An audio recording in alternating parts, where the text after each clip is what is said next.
안녕하십니까. 롱테이블 11번째 시간입니다.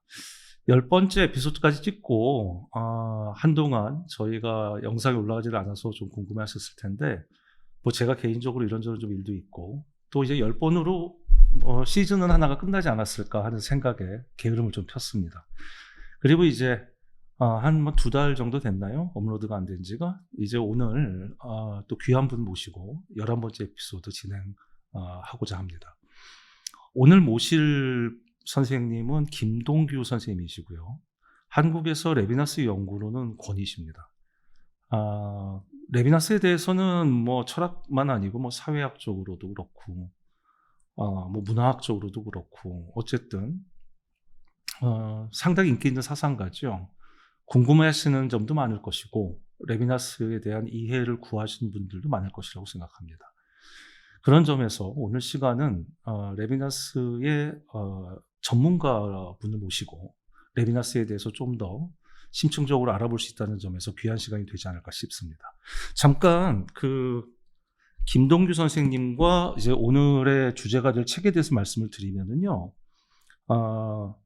오늘 그 토픽이 되는 책은 전체성과 무한 강해라는 책입니다. 그러니까 정확히 얘기하면 전체성과 무한이라는 레비나스의 주저를 강해를 하신 거죠.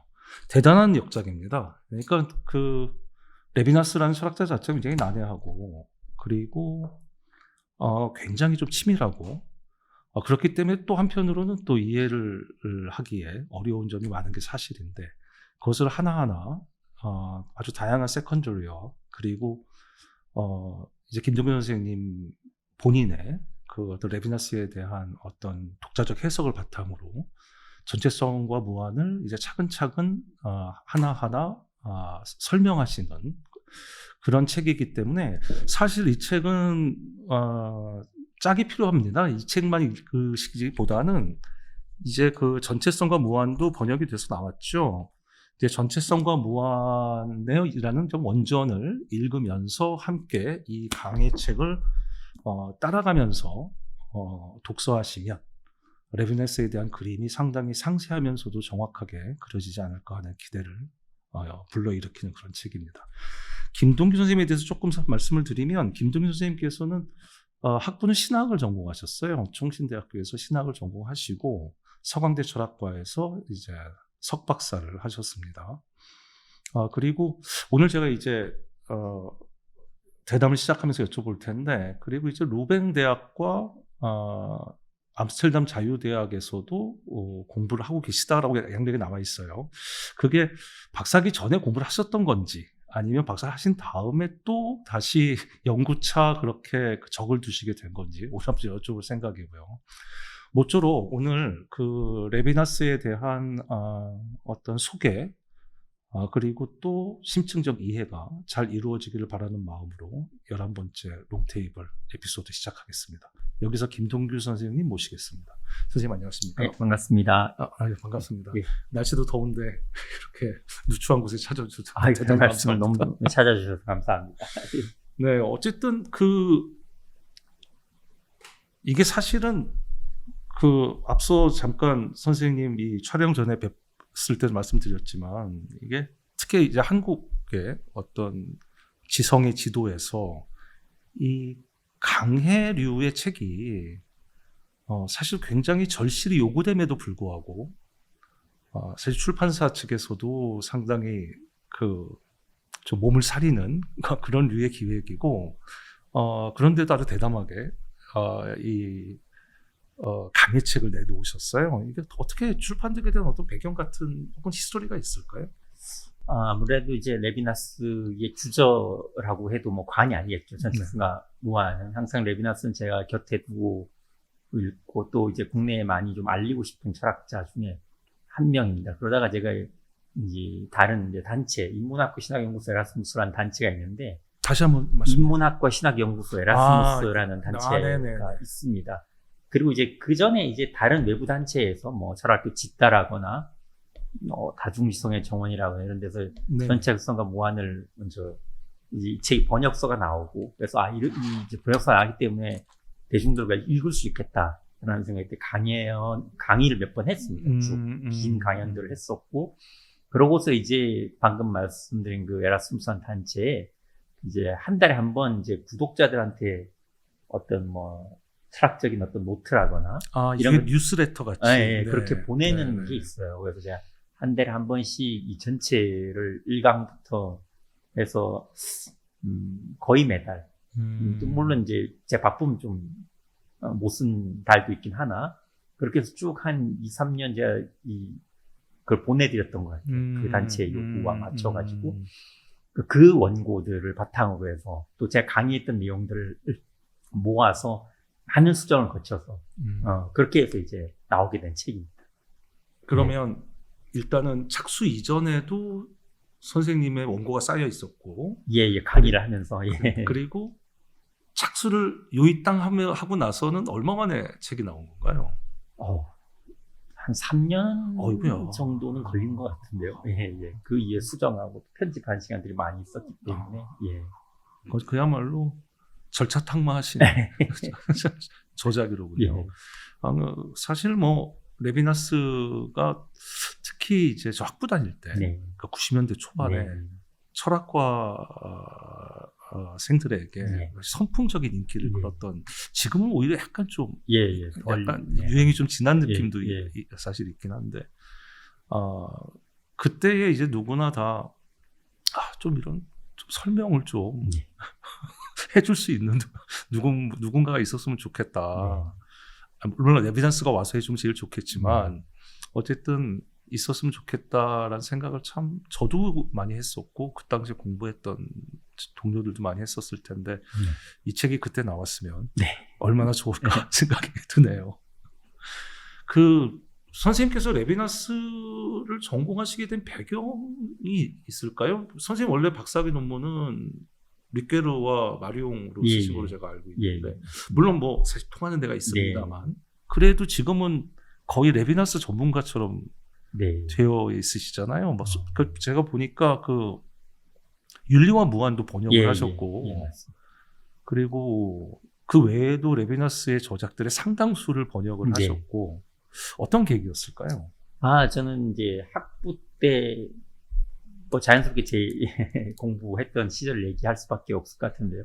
학부 때 신학을 공부를 했습니다만 가깝죠. 사당동인 총신대학교 목사가 돼야지 하고 실제로 이제 와서 공부를 하는 와중에, 근데 제가 이때 공부를 하면서 흥미를 느낀 건 철학이 있어요.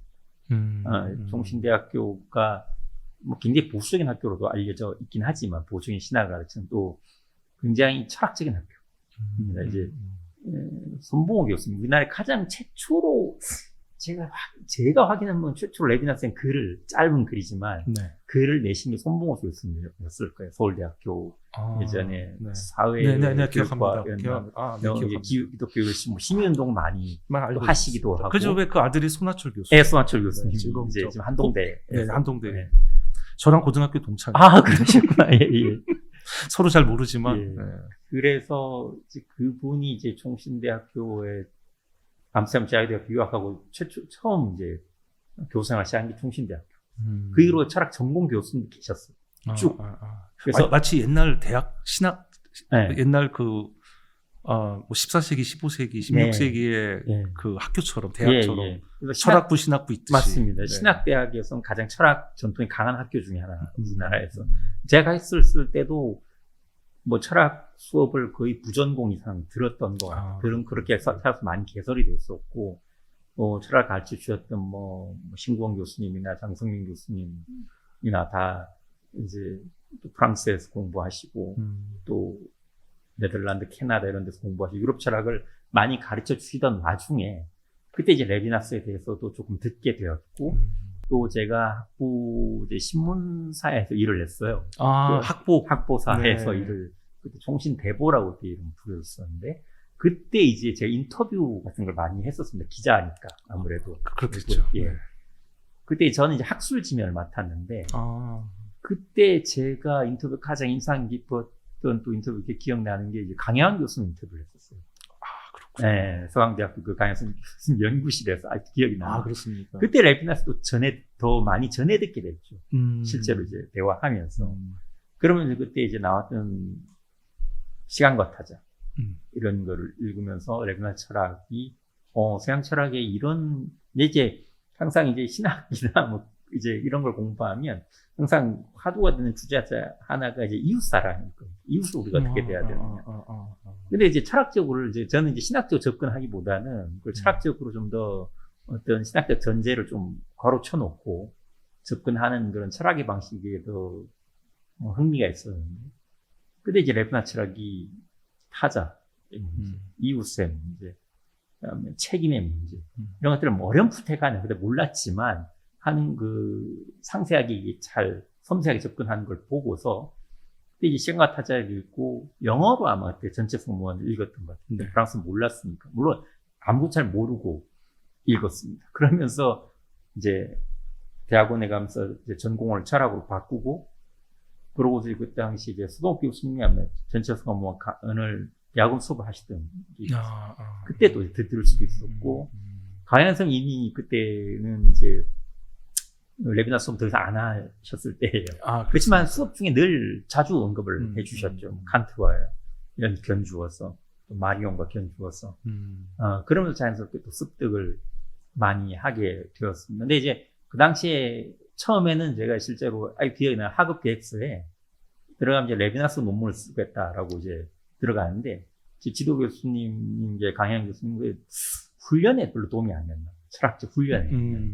그래서 이제 바꿨어요. 석사 때는 리크를 쓰고, 박사 때는 마리옹을 한 사람이 우리나라에 없기 때문에, 이게 학술적 기여가 되려면, 그 당시에는 오히려 이제 선생님이 대학원 쓸 때 마리옹을 하셨었어요.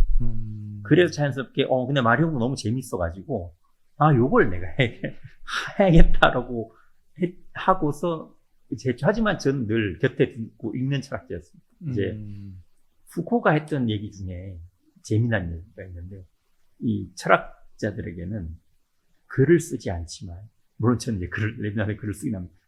나는 글을 써보지 않았지만, 항상 곁에 두고 있는 철학자였다. 그게 니체와 하이데거다라는 말을 한 적이 있어요.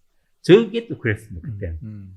전공은 아니었지만, 곁에 두고 있는 철학은 항상 레비나스였습니다. 그리고 이제 마리옹이나 리크를 읽으면서 또 늘 레비나스를 염두에 두면서 또 읽었었습니다.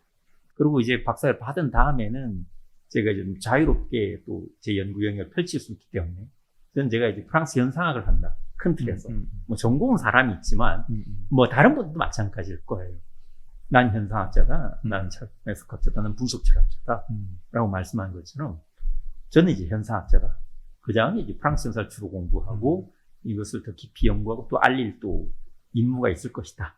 라고 생각을 했기 때문에 학위를 받고 이제 본격적으로 좀 더, 레비나스를 더 많이 읽기도 하고 강의도 하고 그러던 차에 전체습과 무한은 한번 좀 넘어보고 싶은 제 스스로도 넘는다는 게 뭐 극복이 아니라 한번 올라보고 싶은 책에도 썼습니다만 등정을 해보고 싶은 산이었습니다. 그래서 그 정도로 중요한 책이라고 또 제 나름 생각을 했기 때문에 이제 그 결실로서 이제 레비나스 연구를 한 꼭지 또 그다음 또 펼쳐지겠습니다만 한 꼭지 마무리하는 심정으로 이 책을 써서 이제 좀 사람들과 좀 소통을 하고 싶다라는 그런 생각을 이렇게 펼치게 된 거죠. 네. 그 선생님 말씀 들으니까 이제 몇 가지 예. 좀 단상들이 떠오르는데 결국에는 일단 본원으로 다시 돌아오신 거네요. 예. 첫 번째 처음 관심 가졌던 철학자니까. 물론 뭐 관련이 전혀 없지도 않고 물론 마리옹도 아주 재미있어 하셨고 하지만 어쨌든 처음에 서강대 철학과 대학원에 가실 때의 그 어떤 의지로 다시 돌아오신 그렇게 그런 면이 있네요. 그리고 아까 푸코 말씀하신 것도 저도 참 크게 동감하는 것이 지금은 사실 저는 굉장한 반해결주의자인데 과거에 이제 아주 열성적인 해결주의자였습니다. 그래서 이제 어떤 얘기를 많이 들었냐면 제가 석사 때 동양 철학을 전공했고 성리학을 전공했는데 제가 무슨 글만 쓰면 외피는 주희나 아는다 해겔이다 뭐 이런 얘기 많이 들었어요. 해겔을 한마디도 하지 않았대. 그러니까 아까 말씀대로 많은 경우에 어떤 그 이건 아주 묘한 심리 상태인 것 같은데 자기 사유를 전개하다 보면 왠지 내 사유에 주돌이 있는 사람을 숨기고 싶어하는 그런 마음 같은 게 사실 있거든요. 그러니까 왠지 무언가 여기도 이제 사실은 그 윤리는 광학이다라는 얘기를 계속 하지만 그 광학의 렌즈로만 쓰고 싶은 정작 그것에 대해서 얘기는 하지 않고 그것을 통해서만 얘기하고 싶은 그런 게 있는 것 같아요. 그런 점에서 크게 공감을 하는데 선생님께 레비나스는 사실 그런 렌즈 같은 것이었군요. 리케르를 전공하시고 그리고 마리옹을 전공하실 때도 그렇게 이해가 됩니다. 네. 그리고 다시 이제는 렌즈가 더 이상 렌즈가 아니라 이제 그것을 하나의 그 대상으로서 연구를 하고 계시는 좀 거슬러 가보면 왜 목사가 되고 싶으셨나요? 뭐 간단한 이유죠. 신앙을 갖게 됐었어요. 제가 뭐 그 전에 관성적으로 어렸을 때부터 교회 이미 뭐 있잖아요. 모태신앙 아니었고 가볍게 들어주십시오. 이 얘기는 네. 아버님이 이제 교회를 나가신 분이 아닌데 이제 어렸을 때 돌아가셨어요. 어렸을 때 돌아가시 직전에 교회를 가자고 하셨어요. 모르겠어요. 왜 그 말을 하셨을까? 저는 본인이 이제 죽음에 임박했을 때 어떻게 그런 생각을 하셨을까? 어떻게 그런 신앙을 느끼셨을까? 좀 궁금해요. 물론 이제 어렴풋이 기억해 보면 뭐 기도를 해주시던 목사님이 있었던 것 같습니다. 그때 기억해 보면 이제 병원의 병상에서 이제 그렇게 돌아다니면서 하시는 분들이 있잖아요. 기도도 해주고 위로도 해주시고. 근데 아버님은 그때 거의 마지막 혼수 상태에 가까웠기 때문에 그 기도소를 들었을까? 그것도 저는 모르겠어요. 아주 어렸을 때 아주 어렴풋이 기억나는데. 그러고 그때 잠깐 이제 저는 병원에 오래 있으니까 어렸을 때라 구질구질 내가 하면 이제 목욕탕에 잠깐 다녀왔습니다. 그 사이에 딱 돌아가셨어요. 근데 그때 마지막 남기시는 나가면 같이 저 데리고 가지 어머님한테 말씀하셨던 게 이제 그 메시지였어요. 근데 이제 그때는 유언이라면 유언이죠. 그냥 관성적으로 그냥 교회 다니다가 중학교 오다 걸러가면서 이제 열심히 다니게 됐어요. 이제 성경 말씀이 이제 제 가슴에 깊이 들어오게 됐고, 또 목사님도 굉장히 훌륭하신, 지금 생각해도 되게 검소하시고, 정말 요즘 뭐 문제 많은 분들도 많지만 제가 했을 때는 정말 검소하시고, 뭐 정말로 어려운 학생들, 저도 이제 그 교회 도움을 받아서 대학을 또 공부를 할 수 있었기 때문에 되게 은인 같은 분이시죠. 그래서 나도 이런 삶이 참 되면 좋겠다. 그래서 이제 목사가 돼야지 하고 자연스럽게 이제 같은 교단에 속한 학교였기 때문에 이 총신대학교 가게 됐는데 오히려 가서 이제 여러 공부를 하게 되지 않습니까? 근데 그때는 저는 너무 즐거웠었어요. 그때는 지금 같이 이제 진영이 지금 많이 사회에 나눠진 시대인데 그렇지 않았어요. 그렇게 뭐 보수적인 지향이 있지만 그것을 강요하는 그런 분위기도 아니었고, 그래서 동아리도 많았었고 때문에 공부를 좀 자유롭게 했던 거예요. 또 학부가 기자였기 때문에 학교 안에만 머무르지 않고 바깥의 목소리를 또 많이 들을 수 있는 계기들도 있었고 했기 때문에 그래서 어쨌든 목사가 어쨌든 그런 이제 다시 돌아가자면은 그런 개인적인 경험 때문에 목사가 되려고 했고 신학을 하다가 이제 철학으로 바꾸게 된 거죠. 그러면 그 신앙심은 여전히 있습니다.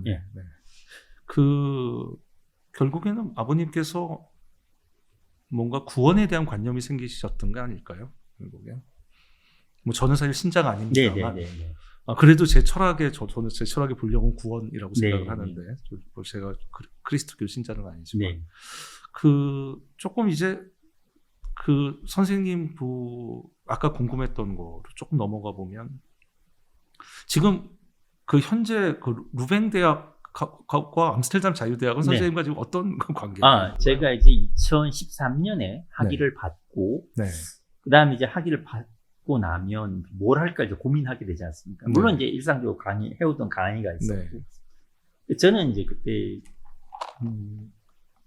뭐 아직은 좀 어리다는 생각을 했고 더 훈련을 하고 싶었어요. 공부를. 그래서 제가 조금 준비해서 2015년에 유학을 갔습니다. 다시. 박사를 하시고 다시 네, 유학. 다시 유학을 갔습니다. 그래서 그때 근데 철학으로 유학을 갈 필요는 없었고 네. 철학을 이미 하기를 마쳤으니까 내가 학교 때 신학을 했으니 조금 넓은 의미에서 신학을 좀 해보자 해서 그때 이제 루뱅대학교 신학종교라고 네네. 해서 실은 이제 가서도 제 논문은 종교철학 논문을 썼어요. 그러니까 우리나라처럼 이렇게 그 외국에서는 신학과에가 얼마든지 좋은 철학 논문을 쓸 수가 있습니다. 철학 전공 교수님들도 많이 신학부에도 계시고 또 철학과 신학과는 특히 루뱅대학교 같은 경우에는 교류가 굉장히 많은 있습니다. 네, 자유롭기도 하고 그래서 그런 걸 알았기 때문에 또 강연 제 지도 교수님도 이제 루뱅에서 공부를 하셔서 많은 글을 쓸 수가 있었고 그래서 그때 이제 가서 그리고 제가 이제 마리옹 공부했지만은 또 강연 쌤을 잘 배웠지만 또 이것이 우리나라에서는 이제 하신 분이 없기 때문에 근데 이제 루뱅대학에 전문가 계셨어요. 마리옹은 이미 저보다 6, 7년 전에 박사학위를 받으신 그분이 또 제 지도 교수가 됐습니다. 유리 스크레이브러스라고 하는 아주 뛰어난 학자 분이셨는데 그분 밑에서 이제 마리옹에 대한 논문을 또 한 번 더 썼어요. 마리옹의 계시에 대한 그렇군요. 한 번 더 쓰고 잠깐 이 외국 얘기해서 좀 죄송합니다만 어쨌든 그 학교가 공부가 이제 보통은 박사학위를 받고 포스닥터나 뭐 이렇게 과정을 하잖아요. 보통 박사후 그렇죠. 연구가. 저는 이제 그렇게 하면 또 놀다 올 것 같아가지고 좀 제 자신을 가혹하게 해보자 해서 이제 석사를 다시 들어간 거잖아요. 근데 할 게 되게 많아요. 그 루뱅대학교 석사 과정이 되게 힘들어요. 학점도 보통 우리가 대학원 학점은 좀 잘 준다. 학부보다는 뭐 이렇게 조금 뭐 편하게 학점 자체는 공부는 교수는 거긴 학부처럼 좀 줍니다. 석사 과정. 학부생들처럼 그 미국 학생 오면 되게 놀래요. 이게 20점 만점인데 뭐 한 12점, 13점, 14점 줘놓고서 교수는 잘 줬다고 뭐 이렇게 하거든요. 그 미국 학생들이나 한국 학생들이 쇼크를 먹죠. 그래서부터 이 점수 가지고 어떻게 하지? 이렇게 그렇게 점수를 줍니다. 가뜩이나 한국은 학점 인플레이션이 심하잖아요. 있지 않습니까? 특히 대학원은 말할 것도 없고. 어떤 수업은 뭐 절반이 그냥 떨어져서 재수강하기도 합니다. 요즘은 이제 그런 할아버지들 좀 많이 은퇴가 좀 덜하다고는 덜한 것 같긴 한데 그래도 여전히 남아있고 이제 그렇게 해서 제가 기억이 맞으면 20점 만점에 평균 13.6점이 넘어야 박사과정 진학을 할 수 있어요. 그 학교 내에서. 그냥 뭐 어떻게 해서 넘었어요. 저도 그 학점 너무 꾸나게 아까워가지고 그럼 이제 박사 공부를 한번 더 해보자. 그래서 근데 이제 아내랑 저는 뭐 이제 재정적으로도 어려웠고 아내도 제 직장이 있기 때문에 저 혼자 갔었거든요. 방학 때만 잠깐 들어왔던. 대단히 이해심이. 맞습니다. 그래서, 근데 그래서 저는, 좀, 같이 못 쓰네, 좀 아쉬워요. 떨어져서 있었던 거. 어쨌든, 그렇게 그 얘기를 길게 할 수는 없으니까. 괜찮습니다. 그러고 이제 아까워서, 이 공부는 더 하고 싶은데, 벨기에 계속 있을 수는 없겠다.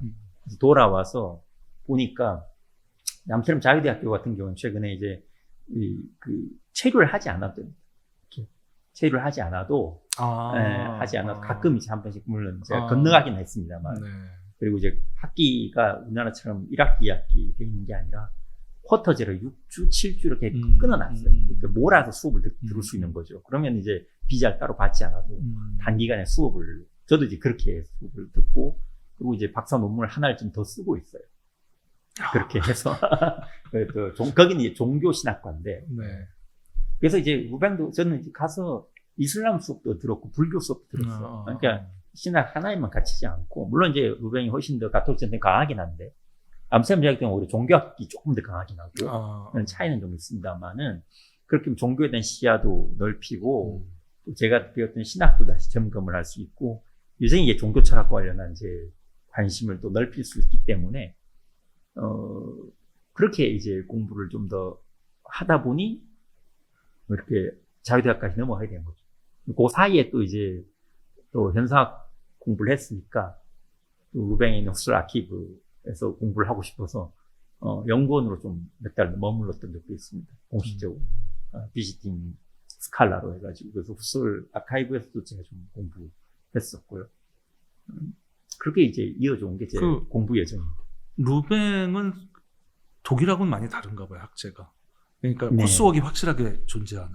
예, 박사는 없는데. 박사는 석사는. 그러니까 석사 때 2배로 한다고 보시면 쉽게. 박사, 알겠습니다. 우리나라에 석사 박사 나누는 코스웍을 석사 때 제가 6과목씩 들었거든요. 한 학기에. 6과목. 6과목을 들었어요. 그러니까 이게 뭐. 이렇게 떠다니겠네, 학생들이. 너무 힘들죠. 그걸 듣고 있으니 얼마나 힘들겠어요. 그러니까 그게 사실은 저로서는 상상이 안 되는데 저는 코스웍을 너무 싫어했기 때문에 힘들었습니다. 누구나 사실은 코스웍은 힘들어 하잖아요. 그런데 그 코스웍을 다 맞춰서 박사를 하셨는데 또다시 그 코스웍을 하러 그거는 보통 그 뚝심이 아니고는 불가능한 일인데요. 모르셨던 거 아니에요, 혹시? 그런 줄은? 그 정도 할 줄 몰랐는데, 저도 좀 더 갈고 닦아야 되겠다는 생각도 했고, 자연스럽게 외국어도 좀 늘겠다는. 그건 굉장히 큰 포인트겠네요. 생각을. 지금 외국 잘 못하긴 합니다만은. 더구나 루뱅은 어쨌든 프렌치, 프렌치도 절만 수 있었고, 영어를 다 할 수 있으니까. 프랑스 수업도 들었었습니다. 근데 프랑스어를 영어로 바꾼 수업이 더 힘들긴 했는데, 그리고 이제 일반 과정은 다 영어로 이제 하는 인터내셔널 과정이었고요. 그리고 이제 당연히 네덜란드 사람들은 영어를 굉장히 잘하니까. 거의 모국어에 가까우니까. 영어를 할 수가 있었고. 그런 이제 훈련 차원에서 저는 하다 보니 조금 더 해서 글을 한번 더 써보면 좋겠다 해가지고, 지금까지 이어져. 그래서 한국 제 연구하면서 따로 시간을 좀 짬을 내서 여전히 박사 논문을 조금씩 쓰고 있어요. 그럼 대단한 생산력이시네요. 생산력이라고 하는 게 사실 약간 오히려 생산력이란 말로는 좀 부족한 것 같은데, 다른 공부하는 사람들은 저를 포함해서 번역서 하나 내는 것도 끙끙대면서 내는데, 그 숱한 번역서를 내시고, 더구나 이제 원전 번역인데, 그리고 또 이런 강해 같은 이런 또 큰 역작도 내시고 거기다가 박사과정에서 지금 논문도 쓰고 계시니 역시 여기 전체성과 무한 강해 앞에 에피타프 보면 여기 부인에게 바친다고 되어 있는데 그럴만하네요. 이 책은 꼭 그러고 싶었어요. 네. 이 책에 꼭 그걸 쓰고 싶었습니다. 부인의 지원이 없이는 도저히 안 되는. 그렇군요. 이제 대충 이제 선생님께서 얼마나 또 진지하게 공부를 하시는지, 또 어떻게 공부를 해 오셨는지, 아주 재밌는 에피소드였습니다. 레비나스로 넘어가 보겠습니다. 현대 지성사에서 레비나스가 가지는 어떤 의의랄까, 어떤 그 지형도에서의 위치랄까, 이런 거를 간단하게 말씀해 주시면 어떻게 말씀해 주실 수 있을까요? 이게 쉽지가 않습니다. 이렇게 지형도와 한해서 어떻게 레비나스를 위치 지을 수 있을까라고 이제 했었을 때는, 아마 여러 지형이 교차할 것 같습니다. 하나는 이제 역시나 현상학 전통을 꼽을 수가 있을 겁니다. 마리옹이 자기 책에서 한 얘기가 있습니다. 장명 마리옹이 이 사람은 레비나스를 이 사람이 우리 프랑스에 맨 처음으로 후서를 전해주지 않았던가 라는 감탄문을 한번 이제 문장으로 남긴 적이 있어요. 그거는 이제 레비나스가 이제 1929년 그리고 30년 추가한 30년하고 했을 텐데, 그 후서 현상에서 직관 이론이라고 하는 정말 그 당시로서는 사실 모험이죠. 살아있는 사람을 박사 논문에 지적한다는 건 그 외국에서도 그렇고 우리에게서도 그렇고 한데 과감하게 그걸 이제 박사 논문에서 알려주기도 했고, 또 데카르트 성찰을 이제 공동 번역을 하기도 했고, 그렇기 때문에 프랑스에서의 독일 현상의 수용에서 있었고, 그다음에 그 현상 후설과 하이데거를 독창적으로 계승하면서 또 비판하면서 자기만의 현상학의 길을 열었다는 점에서 프랑스 현상학에서 점하는 자리가 있을 겁니다. 멜르퐁티, 사르트르, 그리고 레비나스가 점하는 그 위상이 따로 이제 있을 거라고 이제 한편으로 봐야 될 거고요.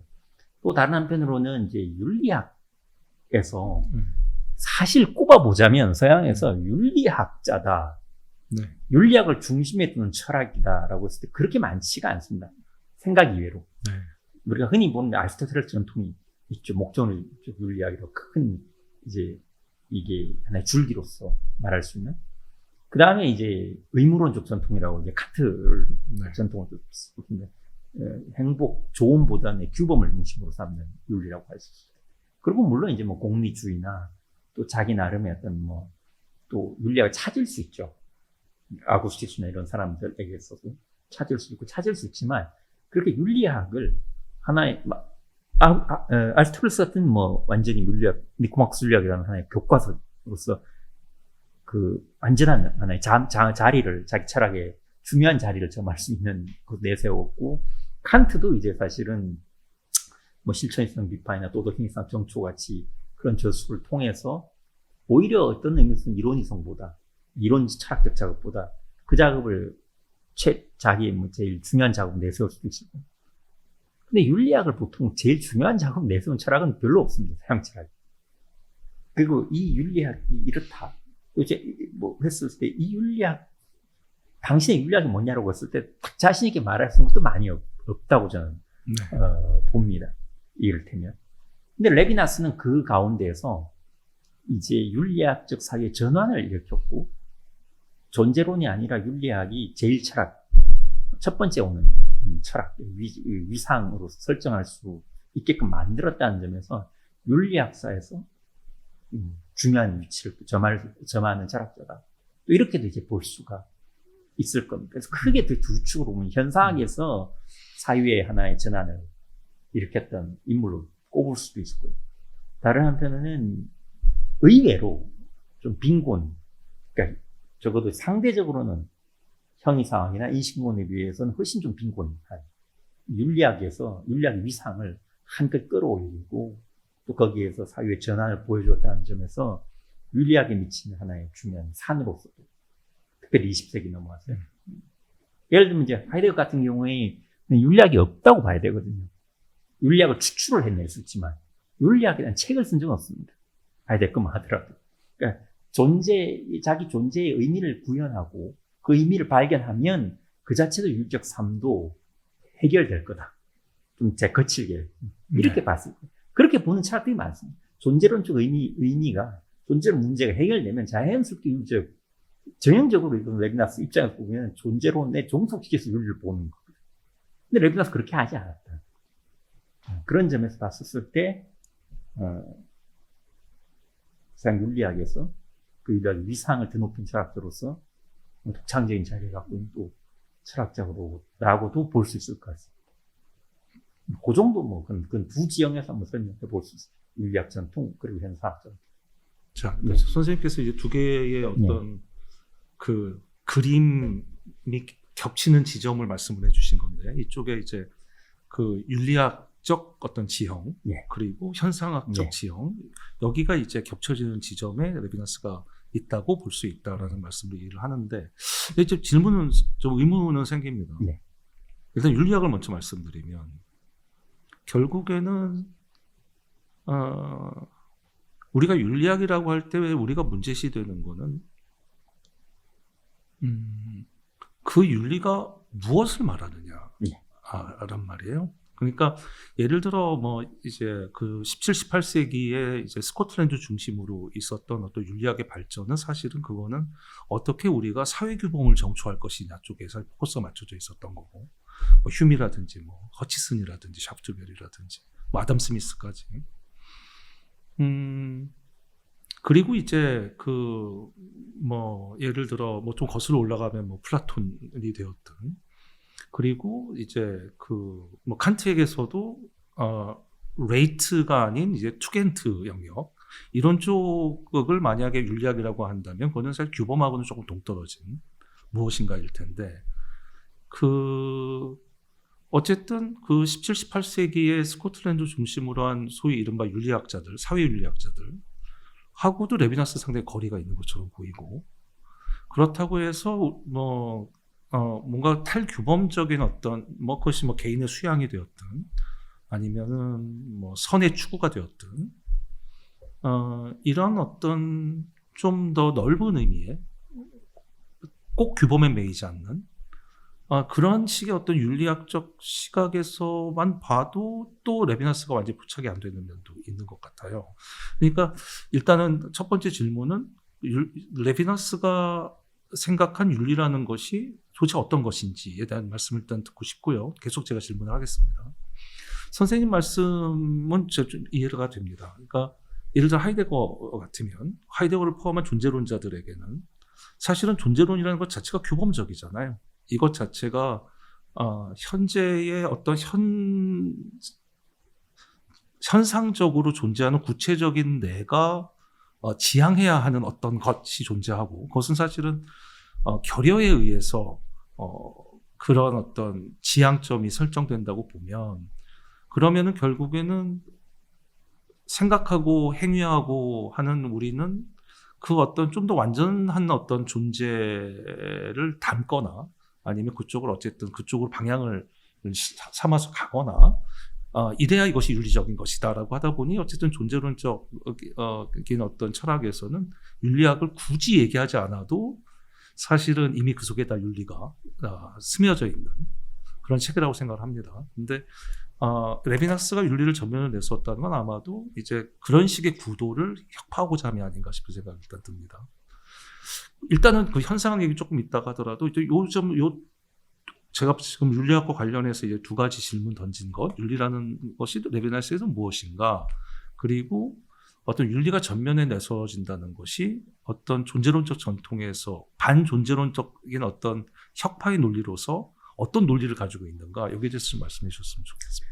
레비나스가 이제 그런 얘기, 이제 레비나스는 체계적인 윤리를 세운 적은 없습니다. 네. 우리가 흔히 알듯이 이제 체계적인 윤리를 썼다 한다면 아리스토텔레스 정도 돼야 될 거고, 또 제가 아까 이제 규범이라고 말씀드린 리케르의 이제 네. 그 구별을 가져온 건데, 아리스토텔레스 전통은 이제 조음을 우선시한 전통, 칸트는 이제 법칙으로서 규범을 조음보다 우리가 행복하게 산다고 해서 우리가 옳고 그름을 완전히 통과할 수는 있는 건 아니기 때문에 우리가 오히려 도덕적 법칙을 존중하고 그 스스로 그 법칙의 존중 속에서 자기가 윤리적 주체로서 산다는 것은 사실 행복하지 않을 수도 있는 거죠, 우리가.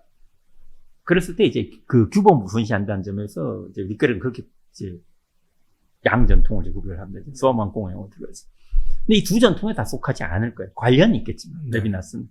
실제로 윤리학 무한에서 나는 윤리학 자체라기보다 윤리의 의미를 이제 갱신시킨 것이다라고 합니다. 그랬을 때 그 윤리의 의미는 항상 이 모든 것, 법칙으로 종속되는 윤리도 아니고, 행복이라는 목적을 먼저 설정하는 윤리도 아니고, 그리고 이제 존재의 의미에서 따라오는 윤리도 아니고, 윤리 자체가 가장 먼저 오는, 그것이 하나의 최초인 것으로 설정할 수 있는 그 길은 무엇일까?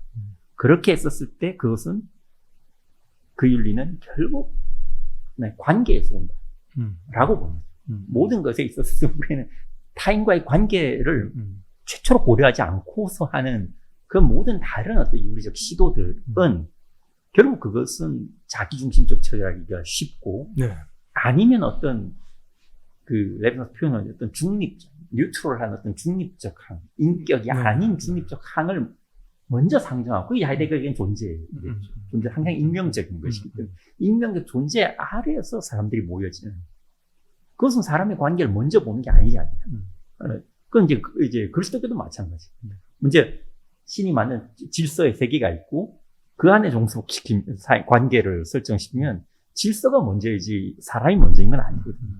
근데 이 인간들 사이의 상호 인간적 관계를 먼저 설정하는, 만약에 윤리라고 하는데 그런 어떤 인격들 간의 부딪힘, 또 섬김, 또 거기서 책임, 이런 것들이라고 한다면 그걸 먼저 생각해야지 왜 자꾸 이걸 부차적이고 후행하는 것으로 보느냐에 대한 문제의식에서 윤리를 새롭게 자리매김했다는 점에서 아마 차별점이 있을 것 같습니다. 그러니까 그게 이제 결국에는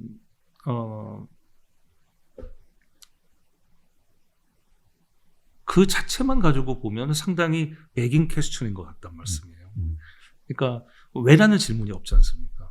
그러니까 윤리가 먼저 와야 한다. 왜? 관계가 중요하니까. 관계는 왜 중요하냐?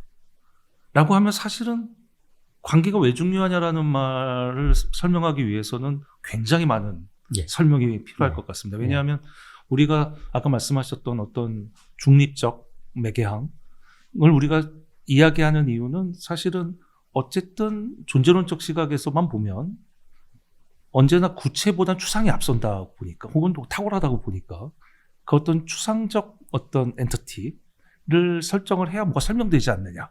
이런 데 이제 입각해 있을 거란 말입니다. 여기서 아마도 이제 현상학적인 어떤 방법론이 중요시 되지 않을까 싶은데 그 점을 그것이 레비나스에게서 백인 더 퀘스천이 아니라 뭔가 의미 있는 어떤 언명으로 될 수 있는 어떤 구조는 어떤 걸까요? 자, 이를테면 이렇게 바꿔 물어볼 수 있을 겁니다. 왜란 질문에 있었을 때 그럼 그 물음은 다른 철학자에도 똑같이 한번 물어줘요. 하이데거에게 왜 존재하느냐? 그럼 어떻게 할까? 하이데거는 아마 하벤 주장에 존재해야만 하기 때문에. 그 이제 존재는 의무지 않냐. 존재는 부담이고 의무라고 보는 거죠. 거기에서 왜라고 했을 때 명확한 답을 내줄 수 있는 철학은 사실은 그렇게 찾기가 어려울 겁니다. 근데 레비나스 오히려 그러면은 여기에서 레비나스 돌아가는 건 삶이에요, 결국엔. 현상학적 의미에서 삶의 차원 돌아가면 삶의 차원으로 돌아갔을 때 우리가 무슨 추상적인 실제에 먼저 의존하는 것도 아니고 신에게 의존하는 것도 아니고 존재에게 의존하는 것도 아니고 그럼 삶의 차원으로 돌아갔을 때 우리에게 남아있는 건 결국 인간들 사이의 관계가 먼저 올 것이다.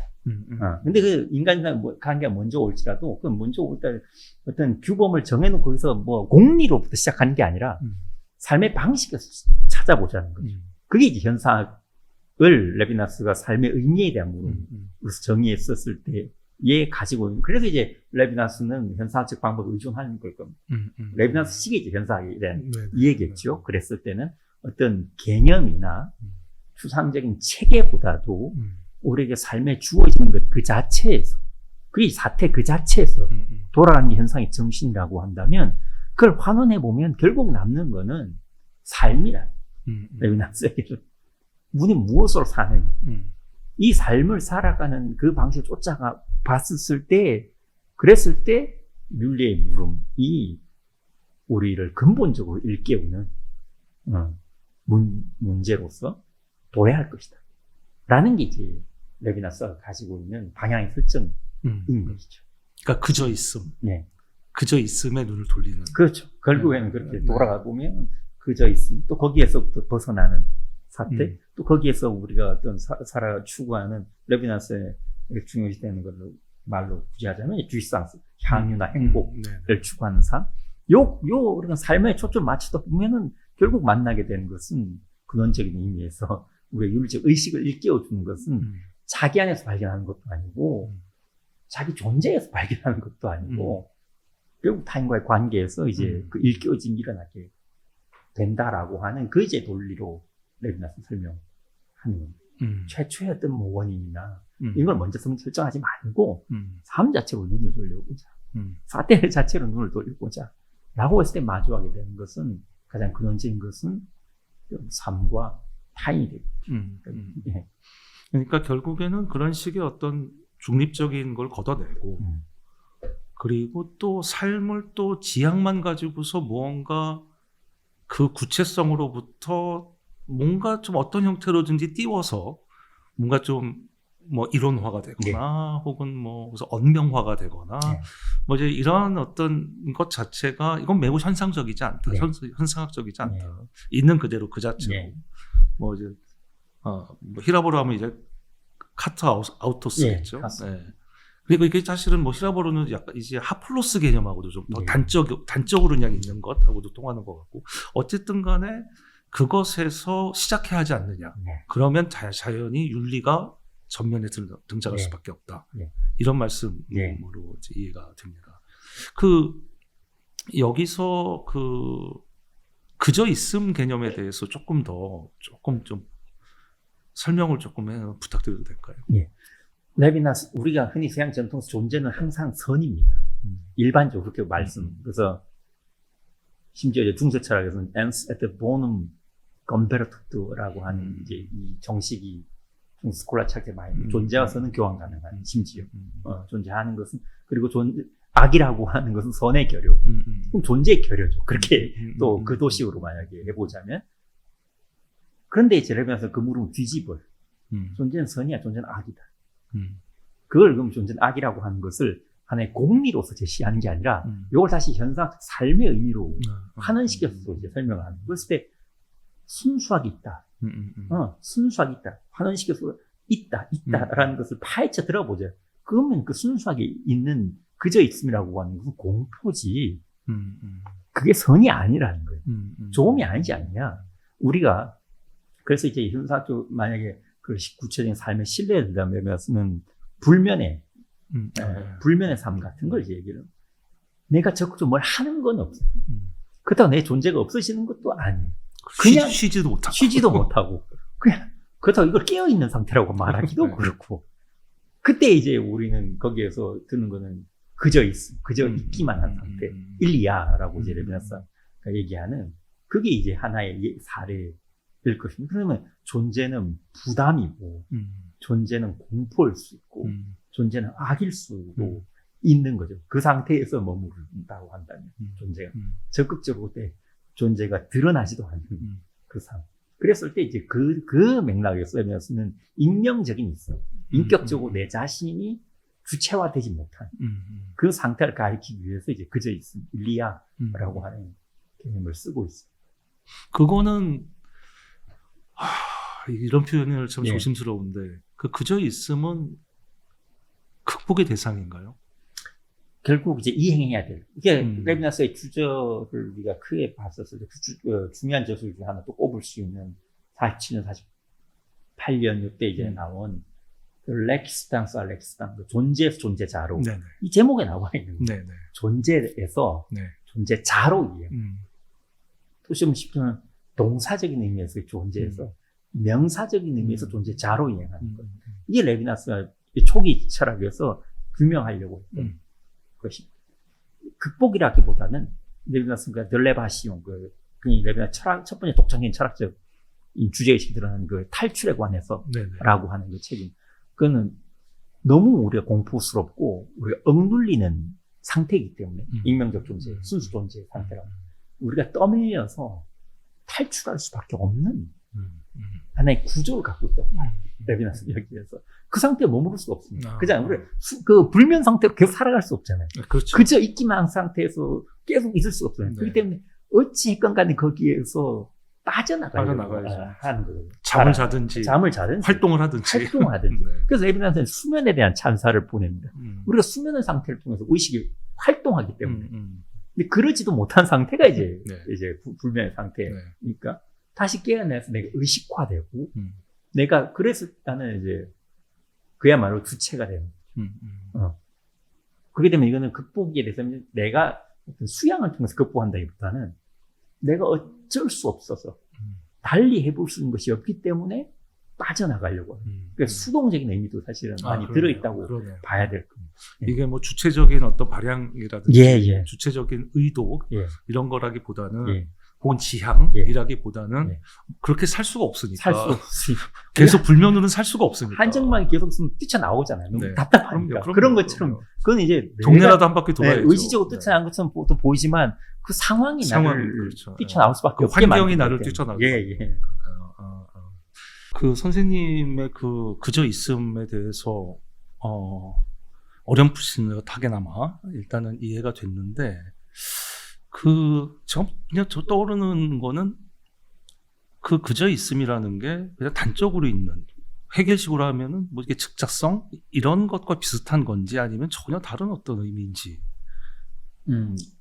갑자기 궁금해지네요. 그것을 철저히 레비나스에서는 그것을 일단은 인간 존재와 결부시켜서 일단 봐야 될 거고요. 항상 그거는 그저 있음이라고 하는 것은 항상 그 불면의 예수를 쓰듯이 아직 확실하게 존재자가 되지 못한 어떻게 보면 존재 상태에 머무르고 있는 인간 존재의 삶의 차원이라고 본다고 해서 항상 삶과 인간의 문제를 연결지어서 보면은 이해하기 쉬울 것 같습니다. 그래 다시 현상학으로 다시 현상학적인 돌아가는 의미로 삶의 의미의 문제로 항상 구조는 돌아가요. 비슷할지 몰라도 네, 예를 들면 구조는 즉자적인 것과 대자적인 네, 네. 것의 어떤 지향되는 이것을 지향하고 간다는 점 비슷할지 몰라도 예. 의미 자체는 상당히 좀 다를 수 있다. 예, 예. 뭐 이런 말씀으로. 항상 인간의 어떤 조금 더 하이데크적인 의미로 쓰면 실존적인 그냥 인간의 어떤 삶의 방식과 음. 결부 지어서 생각하는 것이 나을 것. 사실은 그래서 논증의 방식도 결론적으로는 이러이러한 기본적으로 비체계성을 이야기를 하니까 네.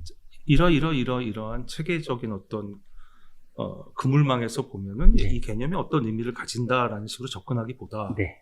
오히려 그런 어떤 정합성을 통해서 접근하기보다 오히려 제가 느껴지기는 네가 그걸 부정할 수 있어라고 물어보는 것 같은. 네 삶을 보면 예, 네가 그걸 부정할 수 있어라고 물어보는 것 같은 사실 그런 느낌이에요. 저한테는. 예. 그러니까 형식성보다는 좀 더 질적인 면, 예. 내용적인 면, 네. 구체적인 예. 면 이런 것을 통해서 네. 드러내 보이고자 하는 네. 그런 취지가 아닌가 싶은 네. 생각이 듭니다. 결국에는 아까 거기에 대해서 이제 피동성, 수동성에 예. 대해서 말씀을 하셨는데 이 문제를 그 욕구와 욕망의 어떤 구별과 연결을 시키면 어떻게 이해할 수 있을까요? 그건 말씀하신 건 레비나스 중요하게 이제 생각하는 부분입니다. 일단은 욕구와 관련해서 보면 레비나스 탈출에 관해서 사실 이 상세하게 욕구의 현상학을 전개를 하고 있습니다. 그러니까 삶을 만약에 존재를 좋은 것이라고 한다. 그때 나의 존재를 좋게 만들어주는 것을 우리가 1차적으로 우리는 어떻게 접근할까라고 따지고 보면 그것은 욕구 충족. 실은 내가 욕구가 충족됐을 때 만족감, 삶의 만족감을 느끼고 내 존재가 좋다라고 이제 느낄 수 있겠죠. 그랬을 때 우리는 그 존재의 완전성 또는 존재의 선함, 이때는 이제 존재는 어떤 추상적인 존재가 나의 존재를, 자아의 존재의 완전성, 나의 존재의 완전성은 당연히 내가 그것을 느끼고 체험하는 차원으로 들어가면 자기 충족을, 자기 충만인 것이. 근데 그 무엇으로 우리가 충만해지고 충족되느냐? 그건 당연히 욕구입니다. 네. 밥을 먹었을 때 느끼는 포만감, 네. 삶에서 무엇인가 성취했을 때는 성취감, 뭐 성적인 어떤 쾌락을 쫓았을 때 어떤 충족감, 이런 모든 것들이 욕구와 관련된 것이죠. 근데 그것이 이제 레비나스가 보기에는 오롯이 다 충전되는, 또 욕구가 소진되면 다시 또 다른 욕구를 찾고, 소진되면 또 다른 욕구를 찾는 그 굴레 속에 있다라고 썼을 때 보자면, 그건 역시나 결국에는 우리가 어떤 좌절 속에 역설적으로 더 큰 욕구를 찾고 더 큰 욕구를 찾지만 결국 충족되지 않는 굴레 속에 있을 것이기 때문에 또한 그것이 결국 우리 그저 있으면 쇠락할 수밖에 없는 하나의 운동 속에 있다라고 볼 겁니다. 근데 이제 나중에 욕망의 문제를 들었을 때는 레비나스는 형이상학적 의미로 설명, 욕구와 다른, 욕구는 철저히 우리가 존재하는 차원에서 얻는 우리의 부족한 것을 채우는 삶의 방식이라고 한다면, 욕망이라고 하는 것은 형이상학적 욕망이라고 해서 쓰는, 우리가 그 형이상학적 욕망을 추구한다? 그건 우리가 다른 것을 추구한다는 의미지 않아요. 레비나스가 보기엔 왜? 지금 여기에서 온전히 충족되지 않기 때문에 다른 것을 욕망하는, 다른 데를 욕망하는, 그게 타자에 대한 욕망. 그것을 꼭 우리가 지금 얘기하는 레비나스의 의미의 타인으로 받아들이지 않더라도 플라톤적 의미고, 지금 여기에는 우리를 완전하게 만들어주거나 선하게 만들고 없기 때문에 존재 너머에 결국에는 조음의 이데아를 찾는 것처럼 그것은 없는 거거든요. 다른 것이거든요. 다른 것에 대한 욕망. 그건 이제 욕구와 다른 의미에서 설명하기 위해서 욕망이라는 말로서 이제 설명될 수가 있는 것이겠죠. 이제 그렇게 이제 구별할 수 있어요. 제가 딱 들었을 때는 그런 것 같았어요. 이건 뭘 제가 너무 일반화시키는 건지 모르겠지만 이건 매우 희랍적 구별이 아닌가라는 생각은 했습니다. 그러니까 욕구는 파토스 같은, 그러니까 그야말로 이제 좀 수동적이고, 어쨌든 이런 욕구라는 거는 수동적이라는 의미는 무한 증식되고 아무리 쫓으려고 해도 결국에는 포착될 수 없는 것이니까.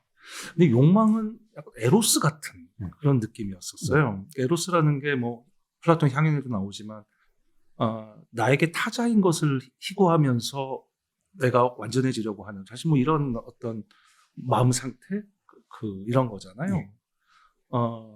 그런 어떤 희락적 구별이 여기에 적용된 게 아닌가라는 생각은 했는데 그게 뭐 맞는 독해인지 모르겠습니다. 어느 정도 맞는 지점이 있고 다른 점이 있습니다. 네. 하나는 분명히 그리스적인 의미가 있습니다. 레비나스는 유럽인이고 그리스적 철학의 전통에 잘 훈련을 받은 사람이기 때문에 말씀하신 그 에로스적인 것이라고 썼을 때 분명히 다른 것, 내가 결여하고 있는 것, 타자에 대한 욕망에서 근데 여기에 다른 그것까지는 비슷할 수 있습니다. 근데 이것은 레비나스가 보기에는 다시 자기를 회귀하는 운동이에요. 결국. 레비나스는 그건 이제 오디세우스에서 오디세우스가 밖으로 나갔다가 다시 집으로 돌아오고 귀향하는 그 운동을. 근데 레비나스는 거기에 대조를 하는 게 아브라함의 전통. 너는 본토 친척 아비 집을 떠나 내가 지시한 곳으로 다른 곳으로 가라. 거든요. 아비 집을 떠 다시 귀향을 하는 게 아니라 알지 못한 곳으로 가라고 하거든요. 성서에서. 이게 이제 다른 의미겠죠. 그 레비나스는 분명 이제 전세서와 후반부에도 에로스의 중요성을 이것은 둘의 에고이즘입니다. 둘만이 어떻게 보면 이제 이기적인 거죠. 왜냐하면 우리가 사랑에 빠지면 다른 게 중요하지 않잖아요. 그렇죠. 내 가족도 중요한 거예요. 이렇게 하이라이트가 그렇죠. 아니 뭐 정치적인 상황이 중요한 것도 아니고. 네. 그런데 레비나스는 거기서 둘에서 끝나는 게 아니고 역설적으로 이 에고이즘이 타자로 연결돼요. 이를테면 아이 같은 전혀 다른 둘의 관계로만 끝나지 않는 다른 것으로 연결되거든요. 이 구조가 이제 그리스적인 것과는 또 다른 의미가. 그러니까 에로스를 통해서 상승을 하는 게 아니고 자리로 돌아가는 것도 아니고 그것도 그리고 무언가 어디론가 회귀하는데 다른 곳으로. 그렇다고 해서 그걸 꼭 상승이라고 얘기할 수는 없는. 물론 레비나스 윤리적 의미에서의 초월이라고 얘기하지만 그때의 초월은 피함이 아니라 항상 이 세계 안에서 일어날 때 내재성 안에서의 초월일 겁니다. 만약에 현상적 의미로 하자면 아이는 여전히 우리 세계 안에 있는 것이기 때문에 그렇지만 그것이 나의 존재 강화나 나의 존재 귀환은 또 아닌 거죠. 아이는 뭐 부모님들은 다 아시겠지만 내가 어떻게 하면 안 되잖아요. 맘대로 안 되잖아요. 맘대로 하려고 해도 안 돼. 그리고 내가 아니라 그의 미래잖아요. 그렇죠. 그녀의 미래. 그렇죠. 요 어떤 하나의 욕구와 욕망의 어떤 구도에서 무한이 가지는 의미는 어떤 건가요? 어떻게 이게 무한과 연결이 되나요? 그 다른 것에 대한 욕망이라고 해서 결국에 이제 레비나스가 말하고자 하는 거는 그 다른 것은 타자겠죠. 근데 이때 이것을 무한으로 연결되는 거는 하나는 이제 레비나스는 프랑스 철학자이기 때문에 하나의 프랑스 철학자이기 때문에 역사적 증거가 굉장히 중요합니다. 그게 이제 결국은 데카르트죠. 마리옹이 데카르트는 시대를 알려준 철학자라고. 영국 사람들은 로크에 쓸 것이고 독일 사람들은 칸트에 했으나 프랑스 사람들은 항상 그것을 데카르트라고. 물론 이제 동의하지 않는 분들도 있어요. 이제 그냥 사가로서 그리고 이때 보면 레비나스는 또 프랑스 사람. 데카르트의 정글. 데카르트가 첫 번째 성찰에서부터 하는 거는 결국 형이상하게 확실한 토대로서 우리가 토대로 삼을 수 있는 것, 또 학문의 시작으로 삼을 수 있는 건 역시나 생각한 나일 겁니다. 내가 생각하기 때문에 내가 생각한 한에서 대상이 발견되고 입증되고. 하지만 그걸로 그치지 않거든요. 첫 번째 그 사고 실험을 하기 위해서 심지어 이제 악신까지 내려오죠. 우리가 악한 신, 수학적 확실성까지도 기만하고 있는 것은 아니에요. 하지만 그렇다 할지라도 내가 생각하는 것만큼은 이것은 확실하다. 근데 이제 그러면 이제 이 악신을 쫓아내요. 이 악신을 계속 있으면 결국 내가 생각은 하지만 결국 우리는 오류나 기만 속에 그렇죠. 있기 때문에 그때 이제 셋째 성찰로 넘어가면서 데려온 건 신, 창조주 하나님은 무한이라고 데카르트 얘기를 합니다. 이 형식적 구조를 그대로 레비나스는 가져옵니다. 내용을 가져오지 않지만 이때 무한은 타자인 것이죠. 그랬을 때 우리는 한편으로 보면 우리는 주체로서 있는 것 같지만 또 다른 한편으로 우리 존재가 유지되기 위해서는 무한에 의존할 수밖에 없는 이 구조가 레비나스에게서는 타인과의 관계로 이제 설명합니다. 타인은 내가 규정할 수 있는 존재도 아니고, 내가 이제 그렇기 때문에 규정할 수 없기 때문에 그것은 유한자가 아니고 무한이에요. 이것은. 흔히 그냥 이걸 그냥 좀 범속한 예로 들자면, 우리가 타인을 이리저리 규정하려고 하시면 이 모든 시도들이 어떤 경우는 되게 폭력적이죠. 네. 너는 이런 존재야, 너는 저런 존재야. 폭력적이거나 실패하거나 이렇게 좌절하게 되죠. 네. 그 자체가 어떻게 보면 무한을 보여줍니다. 내가 규정할 수 있는, 파악할 수 있는 범위를 넘어서 우리의 알미라고 하는 것. 존재는 항상 서양에서는 항상 인식하는 한에서의 존재이니까 그 알 넘어서 존재자로서 노래하는 것은 역시나 그것은 타인. 이랬을 때 우리는 무한이, 유한이 아닌 무한으로서 규정할 수가 있는 것이겠죠. 그게 이제 좀 저한테는 사실은 두 갈래로 나뉘는데,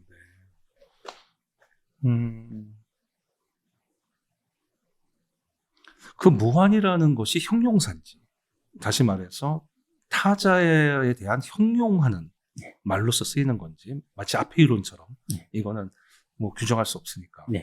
그러니까 이건 유한이라는 틀로 가둘 수 없고, 그거를 또 뭐 지향을 통해 가지고 무언가 아주 파지티브한 의미에서 뭔가를 또 도출할 수도 없고, 그렇게 되면 폭력적이 되니까. 그런 의미의 무한인지, 아니면 무한이라는 것이 하나의 존재로 있고, 그리고 타인이 그것에 가장 두드러진 어떤 형태로 우리에게 현상하는 건지, 어느 쪽에 더 가깝습니까? 일단 유한의 부정으로서의 무한은 아닙니다. 결국 레비나스. 이렇게 설명하는 방식에서 우리가 어떻게 보면 유한의 부정으로서 설명을 할 수 있을지 모르겠으나, 여러 번 나오더라고요. 그러니까 부정성이 아니다. 부정성이 아니다. 타인은 부정성이 아니다.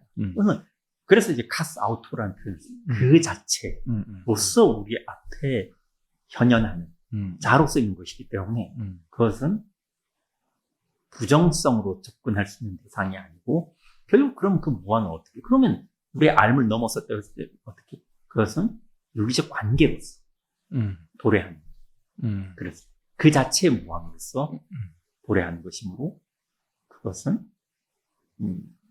그렇게 본다면 형용이 아니라 형용이 아니라 그 자체의 현시로서 봐야 될 거예요. 그러니까 말 그대로 그러면은 일단 무한이라는 것 자체를 절대 타자로 놓고, 마치 신이 그렇듯 놓고, 그것이 그러면은 타자 혹은 타인을 제외한 다른 무한의 영역도 있나요?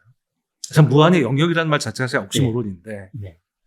레비나스에겐 무한이라고 할 수 있는 건 타인 이외에는 없을 겁니다.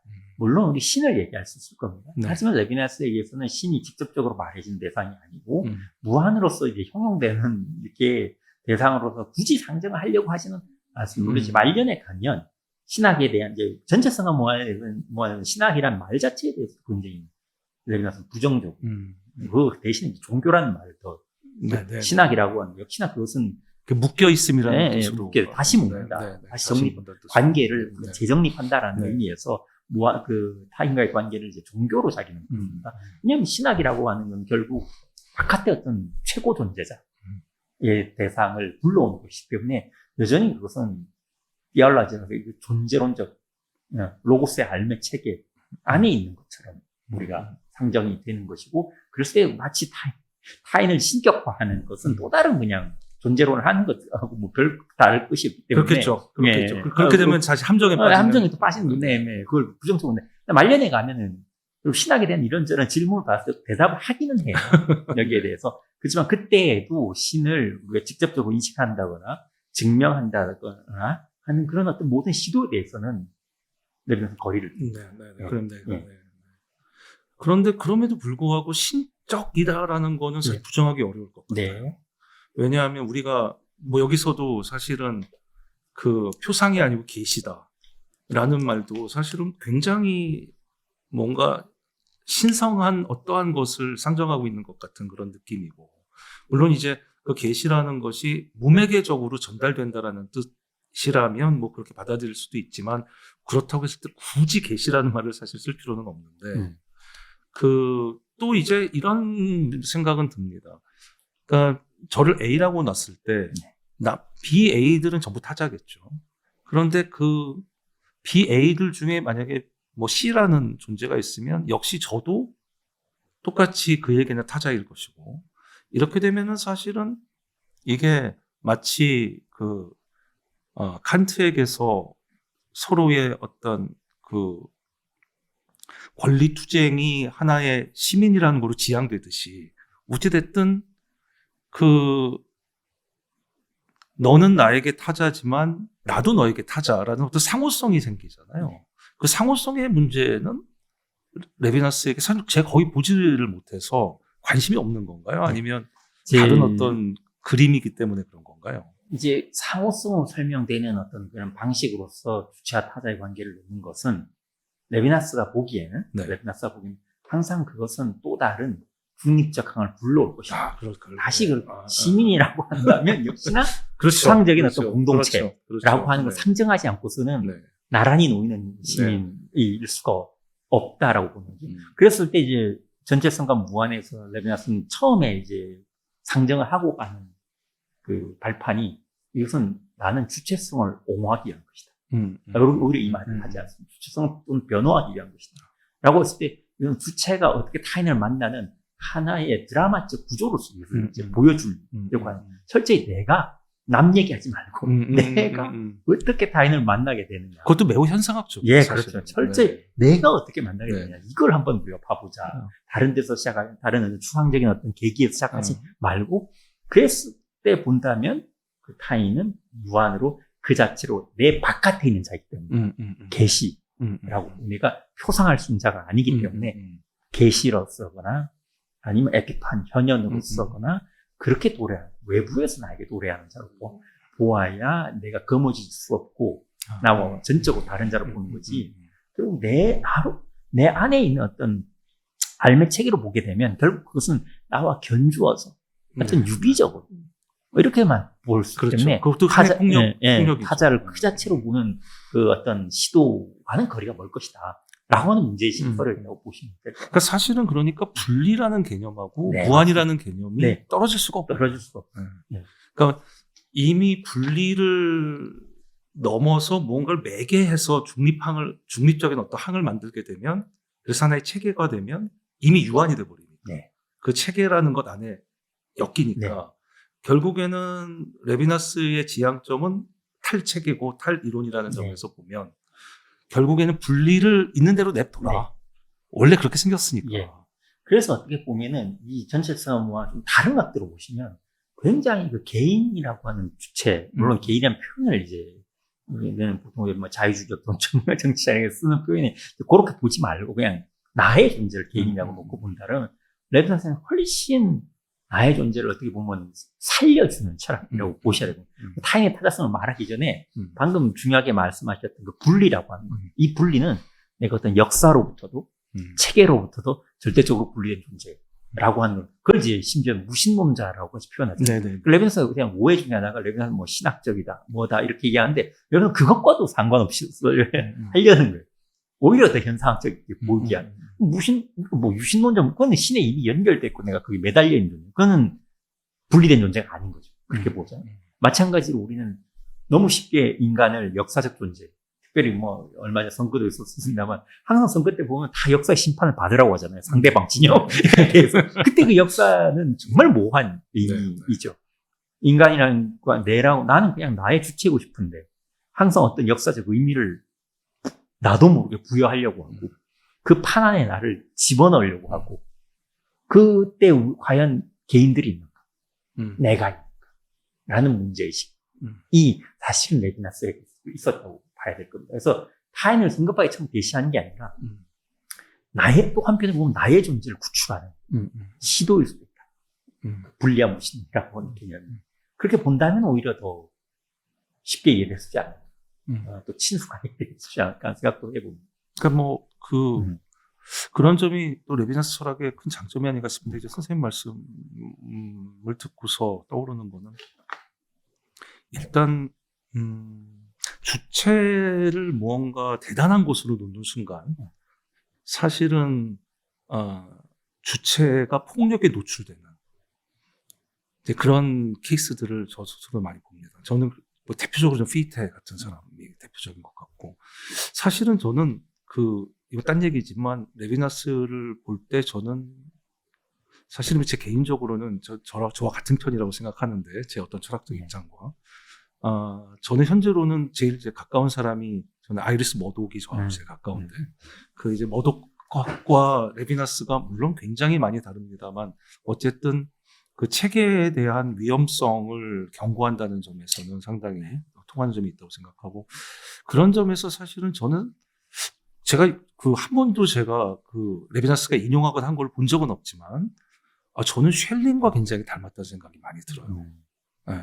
물론 이제 입각점이 현상학적이라기보다는 쉘링은 좀 더 자연철학적인 면이 있지만 어쨌든 중요한 것은 그 체계라는 것을 포기한다는 게 철학적으로는 사실 굉장히 어려운 일이잖아요. 그러나 한편으로는 굉장히 겸손한 태도고 그러니까 이 지금 선생님께서 말씀하신 것도 주체를 되살리는 방법은 결국에는 주체를 겸손하고 평심한 시각으로 봐야 주체가 다른 어떤 것에 어떤 폭력에 노출되지 않고 오히려 주체가 대단한 것이 아니라는 것을 깨달아요. 사실은 주체라는 게 저도 철학 함내시고 누군가에게 인생에 대해서 아는 것처럼 조언도 하고 또 세상에 대해서 좀 안다고 생각하면서 살고 하지만 그 운전을 하다가 누가 옆에서 말도 안 되는 걸로 쌍욕을 하거나 그러면 트라우마가 확 생기잖아요. 사실은 주체라는 존재가 타자 앞에서 굉장히 그 무력한 면이 사실은 있다는 것이 솔직한 정말 벌거벗겨지는 그런 경험이라는 점에서 보면 선생님 말씀에 그 주체에 대한 적실한 어떤 이해, 그것에 사실 출발해야 한다는 점이 상당히 와닿습니다. 조금 더 그 개념적인 문제들을 조금 더 논의하고 싶은데 타자가 나에게 다가올 때는 결국엔 얼굴의 형태로 다가온다는 건데 사실 굉장히 비철학적인 개념이죠. 얼굴이라는 개념은. 그리고 이제 레비나스에게서 가장 사실은 중요한 개념 중에 하나가 아닌가 싶은데 얼굴로서 다가온다는 게 어떤 의미일까요? 또 여기서 이제 전체성과 무한에서도 얘기를 하다시피 전면적이고 정면으로 온다 이런 얘기를 하는데 거기 얼굴 개념에 대해서 좀 포괄적으로 좀 말씀해 주셨으면 좋겠습니다. 여러 가지로 설명을 할 수가 있어요. 일단은 이 얼굴은 수상적인 것이 아니라 내가 직접 마주하는 인간으로 본다라고 봐야 지금도 마주하고 우리도 마주하고 네. 마주하고 있습니다. 네. 근데 이때 마주함이라고 하는 것은 물론 이제 이렇게 해도 한번 안 맞은 게 있느냐라고 말할 수 있겠지만 안 맞아죠. 지금 왜냐하면 왜 우리는 안 마주하느냐? 우리는 체계 속의 사람 많은 경우에 있어가지고 이를테면 요즘같이 정치적 투쟁이 많이 있는 어느 진영에 속한 사람이냐였을 때 직접 만나도 얼굴 보지 않을 거예요. 그러니까 이번에도 보면은 제가 정책 얘기를 하자는 게 아니라 예시를 드는 겁니다. 이제 지금 투표소 시위 있으면 핸드볼 하는 여학생들이 지나가려고 하는데 막 검사를 하잖아요. 그거는 그 사람을 얼굴로 대하는 게 아니라 너 어디 진영이야? 그렇죠. 어디 속했어? 너 간첩이 아니야? 이런 식으로 사람을 보는 게 이제 그런 것들이겠죠. 그러니까 그랬을 때 여러분 오로지 그런 어떤 진영이나 체계나 정치나 이런 것이 아니라 내가 직접 마주하는 혹은 스펙이나 스펙이나 이런 여러 가지 내가 실제로 마주하는 대상 아니 마주하는 하나의 사람으로서 그를 대하고 있느냐라고 하는 것이고 또 다른 한편은 그 얼굴이라고 했을 땐 그건 신체를 철저히 추상적인 개념도 아니라 신체적으로 보고 예를 들어서 레비나스 이제 마실 그로스만의 삶과 운명이라고 하는 그 러시아 문화이죠. 거기에서 보면 이제 대합실에 있는 그 얼굴이라고 해서 자기는 그런 것도 상징하는 뒤에 목덜미를 보고서 그분의 고통을 자기가 느꼈다고 해서 우리가 그렇게 하잖아요. 꼭 얼굴하고 꼭 그러니까 정면을 마주대야 한다는 의미이지 꼭 이제 눈, 코, 귀 어떻게 있다라고 하는 것을 이렇게 우리는 그 얘기하는 건 아닐 것입니다. 그렇게 이제 말 그대로 내가 대하는 사람, 내가 직접 마주대할 수밖에 없는 정면 외면할 수 없는 것으로 온다고 했을 때 그게 이제 얼굴이라고 하는 말로 사실 통용될 수 있죠. 그래서 살과 피를 가지고 있는 하나의 존재로서의 타인을 얼굴이라고 보셔도 크게 뭐 틀린 것은 아닐 겁니다. 그 타자가 얼굴을 꾸밀 수도 있잖아요. 얼굴 꾸밀 수도 있습니다. 그럼 하지만 어떻게 받아들여야 되나요? 꾸밀 수도 있습니다. 하지만 꾸민다 할지라도 그때 그 타인은 또 다른 한편으로 얘기했으면은 말이 언어 이제 여기서 이제 언어 철학이 이제 들어오게 되죠.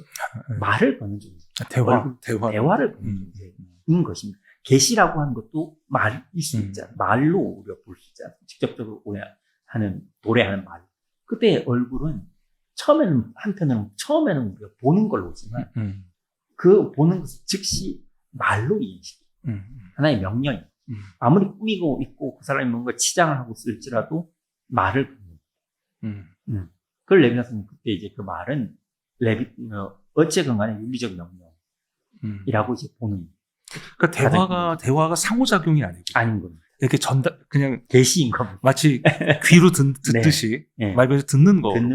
그래서 보는 거는 능동적 행위 같지만 사실 네. 듣는 건 수동적 맞습니다. 행위니까. 그래서 어떤 학자들은 그렇다고 본다면 레비나스의 더 근원적인 현상은 들음일 수 있다라고 돼. 얼굴이 아니라 목소리니까.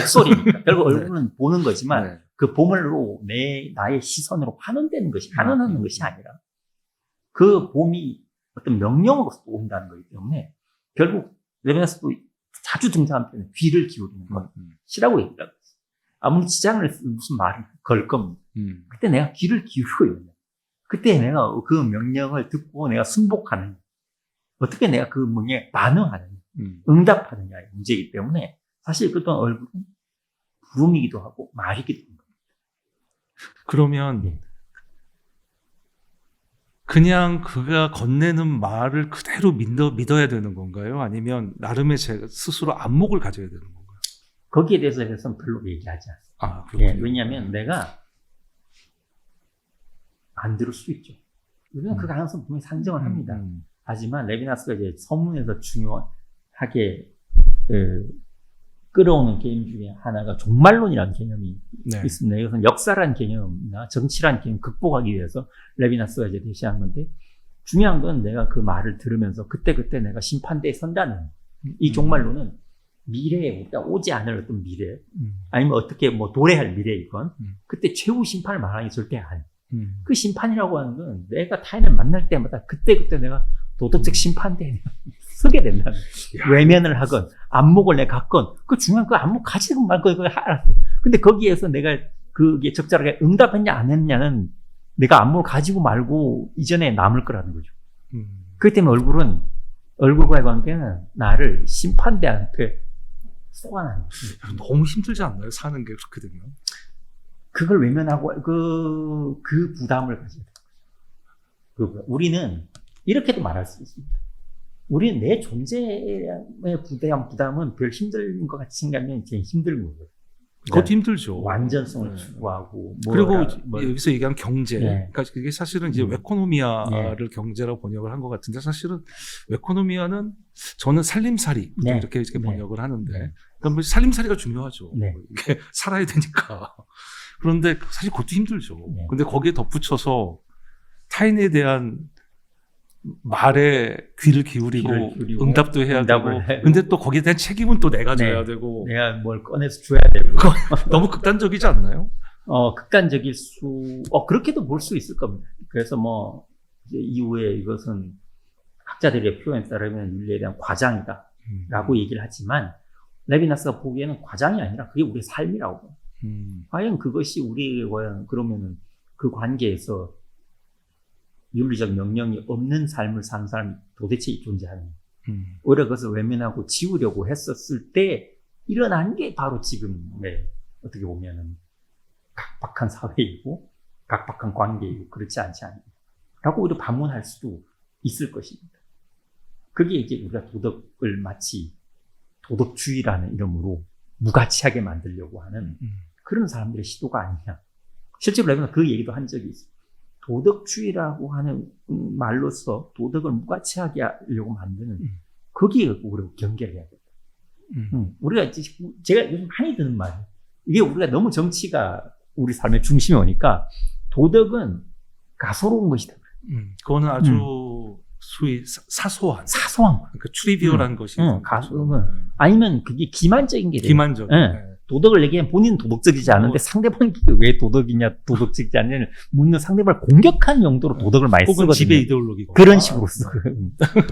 그게 이제 우리의 사실은 우리가 오히려 책임이나 관계나 윤리적 부름이라고 하는 것을 가소롭게 만든. 그럴 수 있을 것 같아요. 근데 저 사실 레비나스는 워낙 또 이제 제2차 세계대전을 거치면서 유대인이고, 물론 이제 이런 무슨 개인적인 어떤 그 배경을 바로 철학으로 연결시키면 매우 위험합니다만은 얼굴과 관련해서 저는 그런 생각이 들기는 해요. 그러니까 뭐 홀로코스트에서 저 어린애를 예를 들어 뭐 어떤 이유로 뭐 가스실에서 죽이거나 뭐 할 때 그의 얼굴을 봤다면 사실 참 모든 게 이런 나의 그 상급자의 명령이나 나의 어떤 정치적인 입장이나 이런 게 사실은 무아될 수밖에 없는 어떤 그런 강력한 힘을 가지고 있는 게 그 얼굴인데, 그 아이의 얼굴인데, 그러한 것을 애써 도외시하는 것 자체에서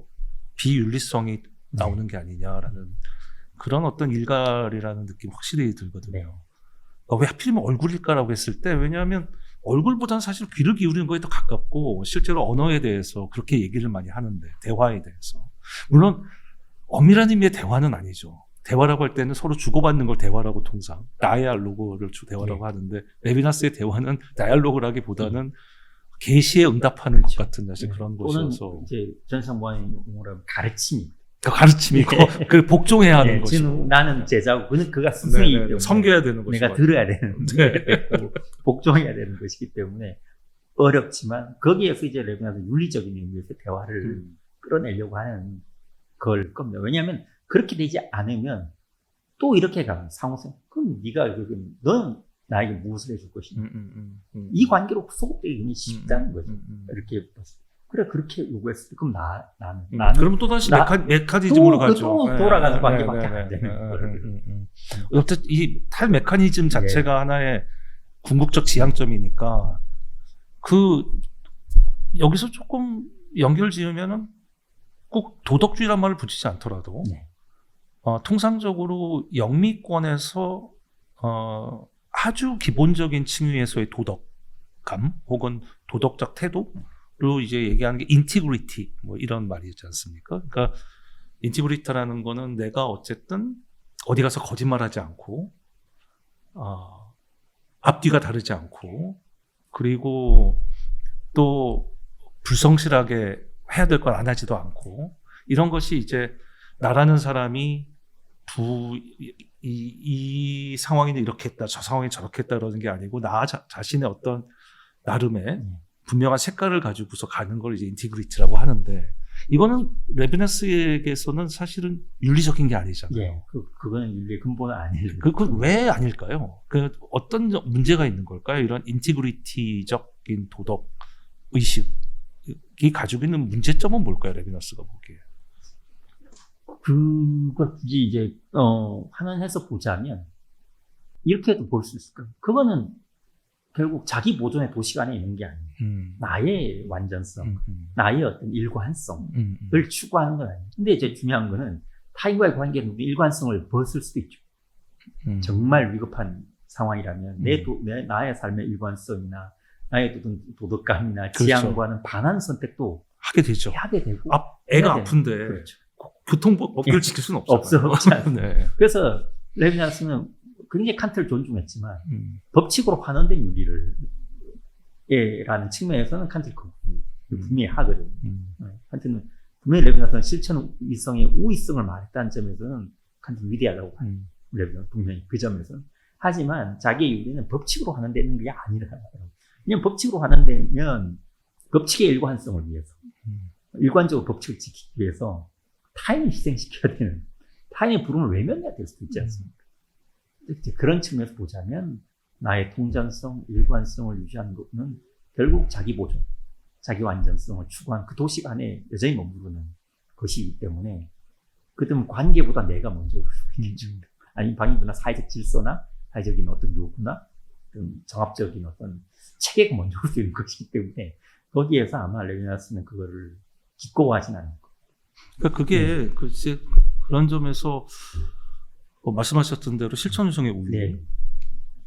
근데 실천이성이라는 게 사실은 칸트에게서도 유한한 게 아니잖아요.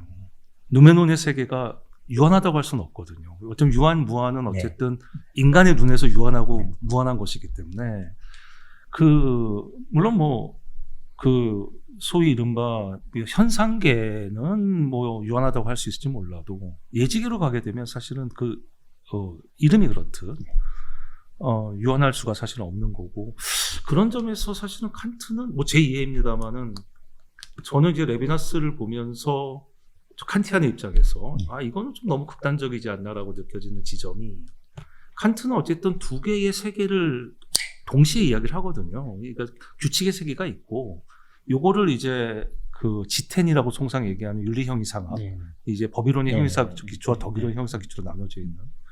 그러니까 이제 규칙이라든지 이런 도덕법칙 관련된 거는 사실은 법이론에서 일하는 것이고, 그리고 덕이론이라는 걸 또 설정해서 이건 사실 무한의 세계, 나 자신의 완전성과 타인의 행복, 이걸로 이제 사실은 추측을 가지 않습니까? 그런데 삶에서 저는 이제 레비나스를 보면서 느끼는 어떤 불만이랄까 하는 거는, 물론 제가 레비나스에 대한 이해가 부족해서일 수도 있겠습니다만은,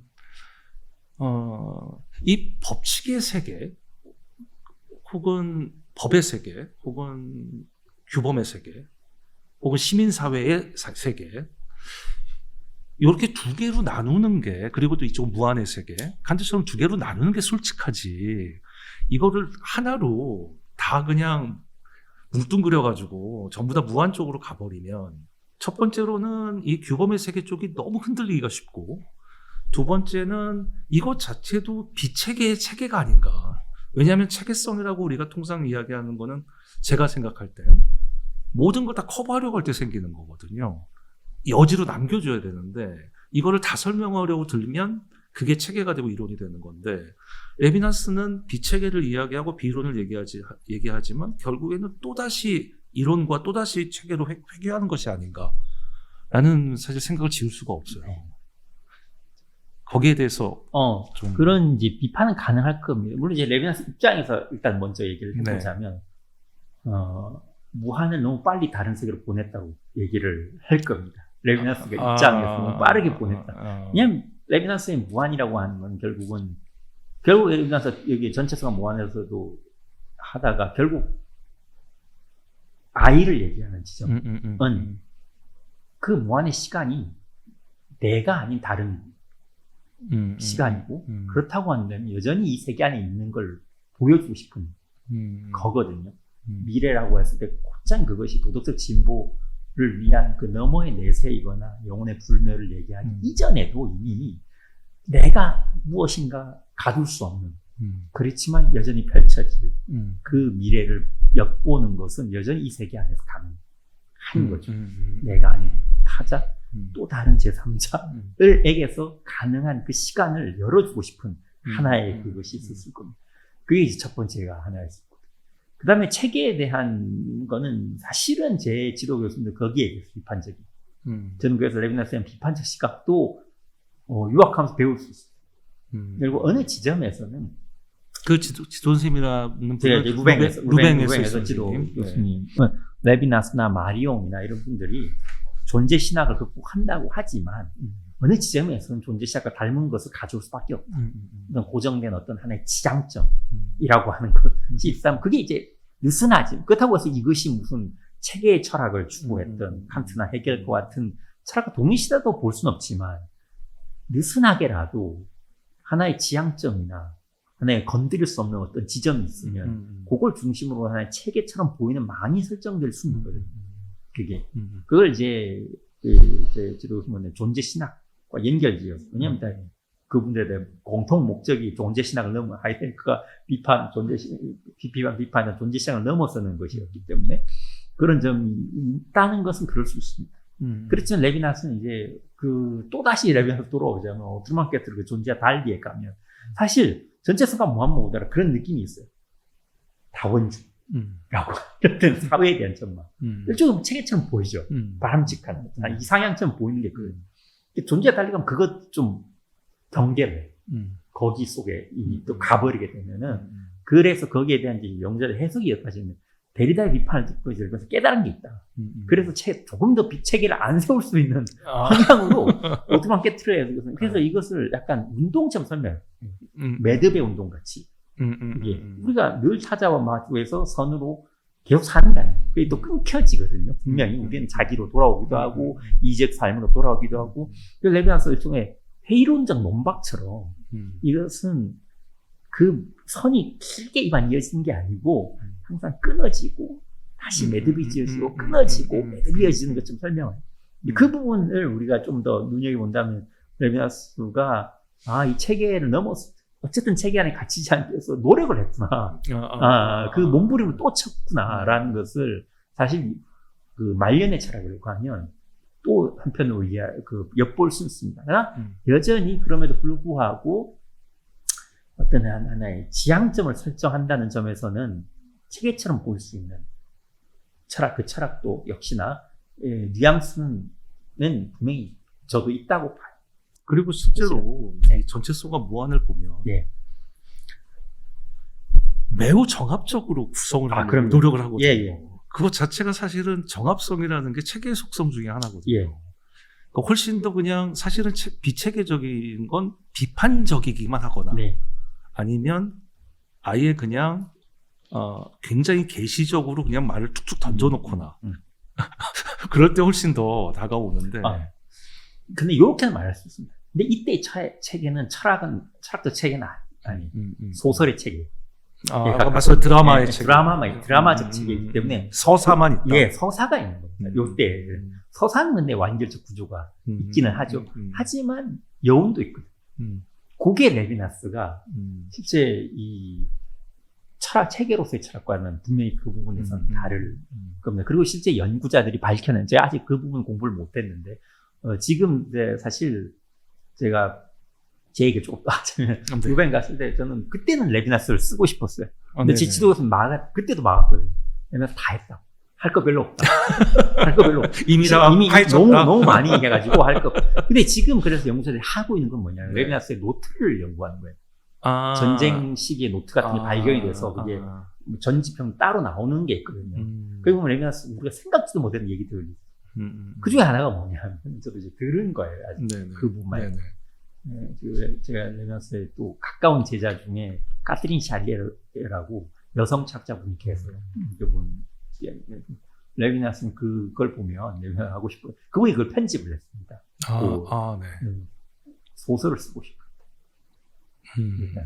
실제로 러시아 소설에 워낙에 실제 소설 쓰고 싶어 했다. 그러니까 그 동기가 어떻게 보면 또 전차성과 무한에 어느 정도 배어져 있는 거죠. 하나의 어떤 이야기처럼 내가 주인공으로 삼아가지고 이게 마지막 어떤 해피엔딩까지 이렇게 쫙 가는. 근데 이게 해피엔딩으로 보이기 때문에 당연히 그건 이제 소설적 완결 구조처럼 보일 수 있겠죠. 근데 이게 깨지는 게 사실은 오트만 게트르.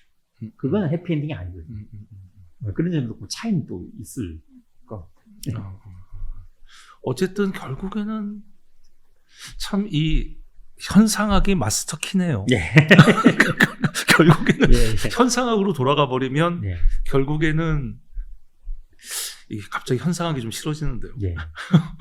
그래서 근데 오트만 게트르 이제 뭐 학자들의 또 견해가 좀 다르긴 한데 여전히 현상학적이다라고 보는 게 있고 현상학도 아니다라고 봐요. 말년에 가면 그런 어떤 완결된 구조 이런 것도 레비나스가 완전히 이제 벗어버리고 싶어하기 때문에 현상학을 통해서 가지만 현상을 또 넘어서는 지점이 근데 이제 의미는 이제 전통 현상에 대한 넘어섬이겠죠. 그리고 왜냐하면은 그 오트만 게트르 가면 심지어 전도된 지향성이라는 개념까지 등장하는 하면 아예 그냥 그거는 적어도 전통현상학과는 완전히 대척점이에요. 그 전도된 지향성이라면 나에게서 대상으로 향하는 게 아니고 대상에서 내가 나에게. 규정돼 버린 거니까 아예 그렇게 가면 이제 일단 전통현상하고는 완전히 거리가 네, 네. 그걸 내면 새로운 현상이라고 현상 환원시켜서 설명할 수가 있겠지만 그 어조가 굉장히 달라져 버리거든요. 심지어 전체성은 뭐 하나 따뜻해요. 결국 아예 희망이 있는. 사랑하는 사람을 만나고 네. 내 혼자 살면서 다 이게 그런 어떤 선함이 성취되는 게 아니기 때문에 사랑하는 사람 만나야 되고 아이를 또 낳아야 되고 새로 가족을 꾸며야 되고 번식성 네. 이런 거 따뜻하잖아요. 아름답거든요. 근데 이것도 사실은 그것 자체도 이제 어떻게 보면 깨지는 의미가 있기 때문에 후반기에 가면 그 논조는 좀 다르다라고 보시죠. 그러면 더 체계적이지 않은 면모가 더 탈역사적으로 가요. 그게 드러나요. 나름의 역사관을 펼쳤다면 그것조차도 폐기하려고 하는. 없을 겁니다. 그렇군요. 예. 마지막으로 예, 예. 선생님께서 레비나스에 대해서든 레비나스와 관련된 한국 학계에 대해서 뭐든 좋으니까 선생님께서 좀 하시고 싶은 말씀 쭉 한번 해주시면 좋을 것 같아요. 독자들에게 예. 또 지금 우리 AI 시대잖아요. 그걸 거스를 수 없을 겁니다. 그런데 여전히 저는 그런 생각합니다. 아까 이제 맞습니다. 레비나스 유행이 어떻게 보면 지난 것처럼 보이기도 하고 그런데 우리가 책임을 말하는 순간 레비나스는 돌아오고 예전에 어떤 분 제가 AI가 토론회 간 적도 있는데 자율주행체를 얘기도 나왔어요. AI가 이제는 자율주행을 하고 우리가 편리하면 사고 나면 어떻게 하냐. 누가 책임질 거냐. 결국 누가 책임. 그건 사람이거든요. 우리는 너무 쉽게 그 책임, 이제는 AI가, 제가 그런 얘기 많이 들어요. AI가 이렇게 얘기하던데요. 재미나게 알려주던데요.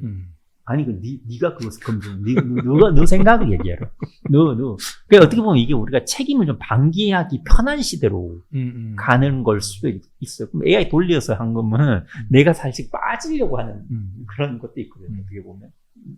그렇기 때문에 우리가 책임을 얘기하고 그 책임이 만약에 타인에게 쏜다면 결국에 그러면 우리는 레비나스에 또 다시 귀를 기울여요.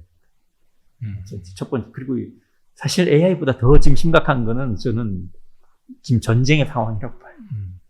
우리 너무 전쟁이 일상화돼서 어떻게 보면 그냥 그런가 보다 하고 넘어가는 게 아닌가 하고 좀 경계심이 듭니다. 이거 너무 어마어마하게 큰일이고 무수히 많은 사람들이 지금도 죽고 있고 무수히 많은 아이들이 꿈을 펼치지 못하고 사라지고 있는 이 현실이라고 한다면 오히려 다시 어떻게 보면 우리는 홀로코스트 이후의 철학을 다시 우리가 소환해서 봐야 될 때가 아닌가. 그게 하나 제가 말씀드리고 싶은 거예요. 저 개인적으로 이제 또한 레비나스 다 설명되지 않습니다. 이를테면 여성적 타자성에 대한 분명히 레비나스는 가부장 편견이 있는 분이고요. 물론 이제 카탄 샬리에는 여성 철학자여서 레비나스에 대한 레비나스와 페미니즘 책도 편집하셨어요. 근데 레비나스 그랬대요. 자네 나를 비판하기 위해서 책을 썼구만. 근데 화를 안 내더래요. 그 정도 열림이 있었다는 거죠. 레비나스도. 귀를 기울인 거죠. 귀를 기울여. 네, 절대 나한테 화내지 않는다. 유럽에서 스승 제자관에 지금 훨씬 엄격하거든요. 어떻게 보면. 근데 샬리에스는 그 얘기 해주시더라고요. 나한테 화 안 냈다. 그런 사람. 그러니까 모자란 게 있어요. 동물 타자에 대한 또 문제. 제가 지금 공부하고 있는 게 이런 문제입니다. 레비나스가 멈춘 지점에서 충분히 사유하지 못한 지점에서 사실 또 사유가 많이 전개됐거든요. 우리나라에 소개는 많이 안 됐지만 제가 이제 공부하는 그래서 우리는 레비나스를 한편으로 또 수용하면서도 또 레비나스가 묻지 않았던 것들, 충분히 사유하지 못했던 것들이 우리의 과제가 있다. 도대체 누구를 환대할 것인지, 자연에 대한 환대는 무엇인지, 생태 환경에 대한 환대는, 그다음에 여성에 대한 환대는 또 어떤 것이어야 하는지, 그게 또 같을 수 없을 수 있거든요. 그렇죠? 남성과 여성. 소수자에 대한 환대는 무엇인지, 그 동물에 대한 환대는 무엇인지, 우리 더 물어야 될 겁니다. 그게 어떻게 보면 레비나스로 저는 모든 게 다 설명된다고 보지 않아요. 그런 점에서. 레비나스가 우리에게 또 문제중 과제라는 측면에서 본다면, 또 우리가 또 레비나스를 또한 한편으로는 수용의 대상으로 아무튼 그 넘어을 엿보게 만들어주는 하나의 넘어야 될 계기로서도 여전히 의미가 있다. 그래서 어찌했건 긍정하건 부정하건 접해야 될 철학자고 가까이 둘 가치가 있는 철학자라고는 제가 말씀드리고 싶습니다. 네, 철학의 어떤 효용이랄까, 기능이랄까, 그런 게 만약에 있다면, 두 가지 양태가 아닐까 싶은 생각이 들어요. 그러니까 하나는, 그것이 어떤 실제를 잘 설명해주는 하나의 멋진 체계로서 말이 되는 것 같이 보이는 그런 체계로서 우리에게 실제를 보는 어떤 안목의 지평을 넓혀주는 그런 식의 철학의 효용도 있을 수 있고, 또 하나는 그 철학자가 말하는 어떤 그 메시지가 주는 그 자체로 불러일으켜지는 영감의 측면도 있는 것 같습니다. 근데 적어도 레비나스가 뭐 체계적이다 아니다를 떠나서 분명한 거는 레비나스 철학을 봤을 때 그가 극단적이라고 얘기할지는 몰라도 그가 던지는 문제의식이 우리에게 커다란 영감을 주는 것만은 분명하다라는 말씀으로 이해를 했습니다. 특히 전쟁의 위기와 위기가 일상화된 이 시기라면 더더욱 한번 보시면 좋겠습니다. 네, 오늘 이렇게 레비나스 연구하고 계시는 김동기 선생님 모시고 귀한 말씀을 들어볼 수 있었습니다. 전체성과 무한 강해라는 이 책은 사실 대단히 볼륨이 있죠. 애초에 전체성과 무한 자체가 사실은 굉장히 좀 볼륨이 있는 이 책입니다. 볼륨이 있는 책인데다가 워낙 밀도가 높다 보니까 이게 지금은 뭐 폐지됐던 걸로 알고 있습니다만 프랑스의 이제 국가 철학 박사라는 제도가 있고 그때에 이제 그 박사 논문으로 제출한 그런 글인데 실제로 이제 이 책 이후에 레비나스가 이제 유럽에서 철학계 총화로 이제 떠오르게 되는 그런 배경을 가지고 있는 것으로 알고 있습니다. 그러니까 제 생각에는 이 책을 읽으시면서 일단 전체성과 무한이라는 원전을 읽으시면서 함께 이 책을 읽으시면 이 책이 왜 이렇게 의미가 있고 소중한 책인지를 아마 바로 아시게 될 거라고 믿습니다. 저희가 이 책이 워낙 좀 책값도 비싸고 해서 저희가 많이 마련은 못했고요.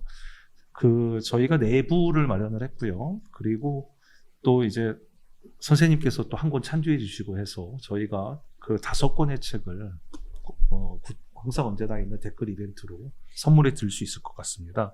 그런데 댓글을 이제 달아주시는 분들께서 제가 한 가지 좀 요청드리고 싶은 건 이 책도 반드시 좀 구비를 하신 후에 그 다음에 이 책을 읽으시는 것이 좋기 때문에 가급적이면은 이 책을 가지고 계시다는 좀 증빙 같은 게 있으면 무조건 그분을 선정해서 책을 선사하도록 하겠습니다. 오늘 이제 레비나스에 대해서 물론 너무 짧은 시간이어서 아쉽습니다. 나중에 또 뭐 기회가 되면 선생님께서 워낙 정력적으로 활동하고 계시기 때문에 또 다른 책이 또 나오게 되면 그때 또 모셔서 다시 한번 또 말씀을 들어보고 싶다는 생각이 크게 들고요. 오늘 전체성과 무한 강해 김동기 선생님과의 대화는 여기까지로 마무리하도록 하겠습니다. 선생님 오늘 대단히 감사합니다. 아유, 감사합니다. 들어주셔서 감사합니다. 감사합니다. 예.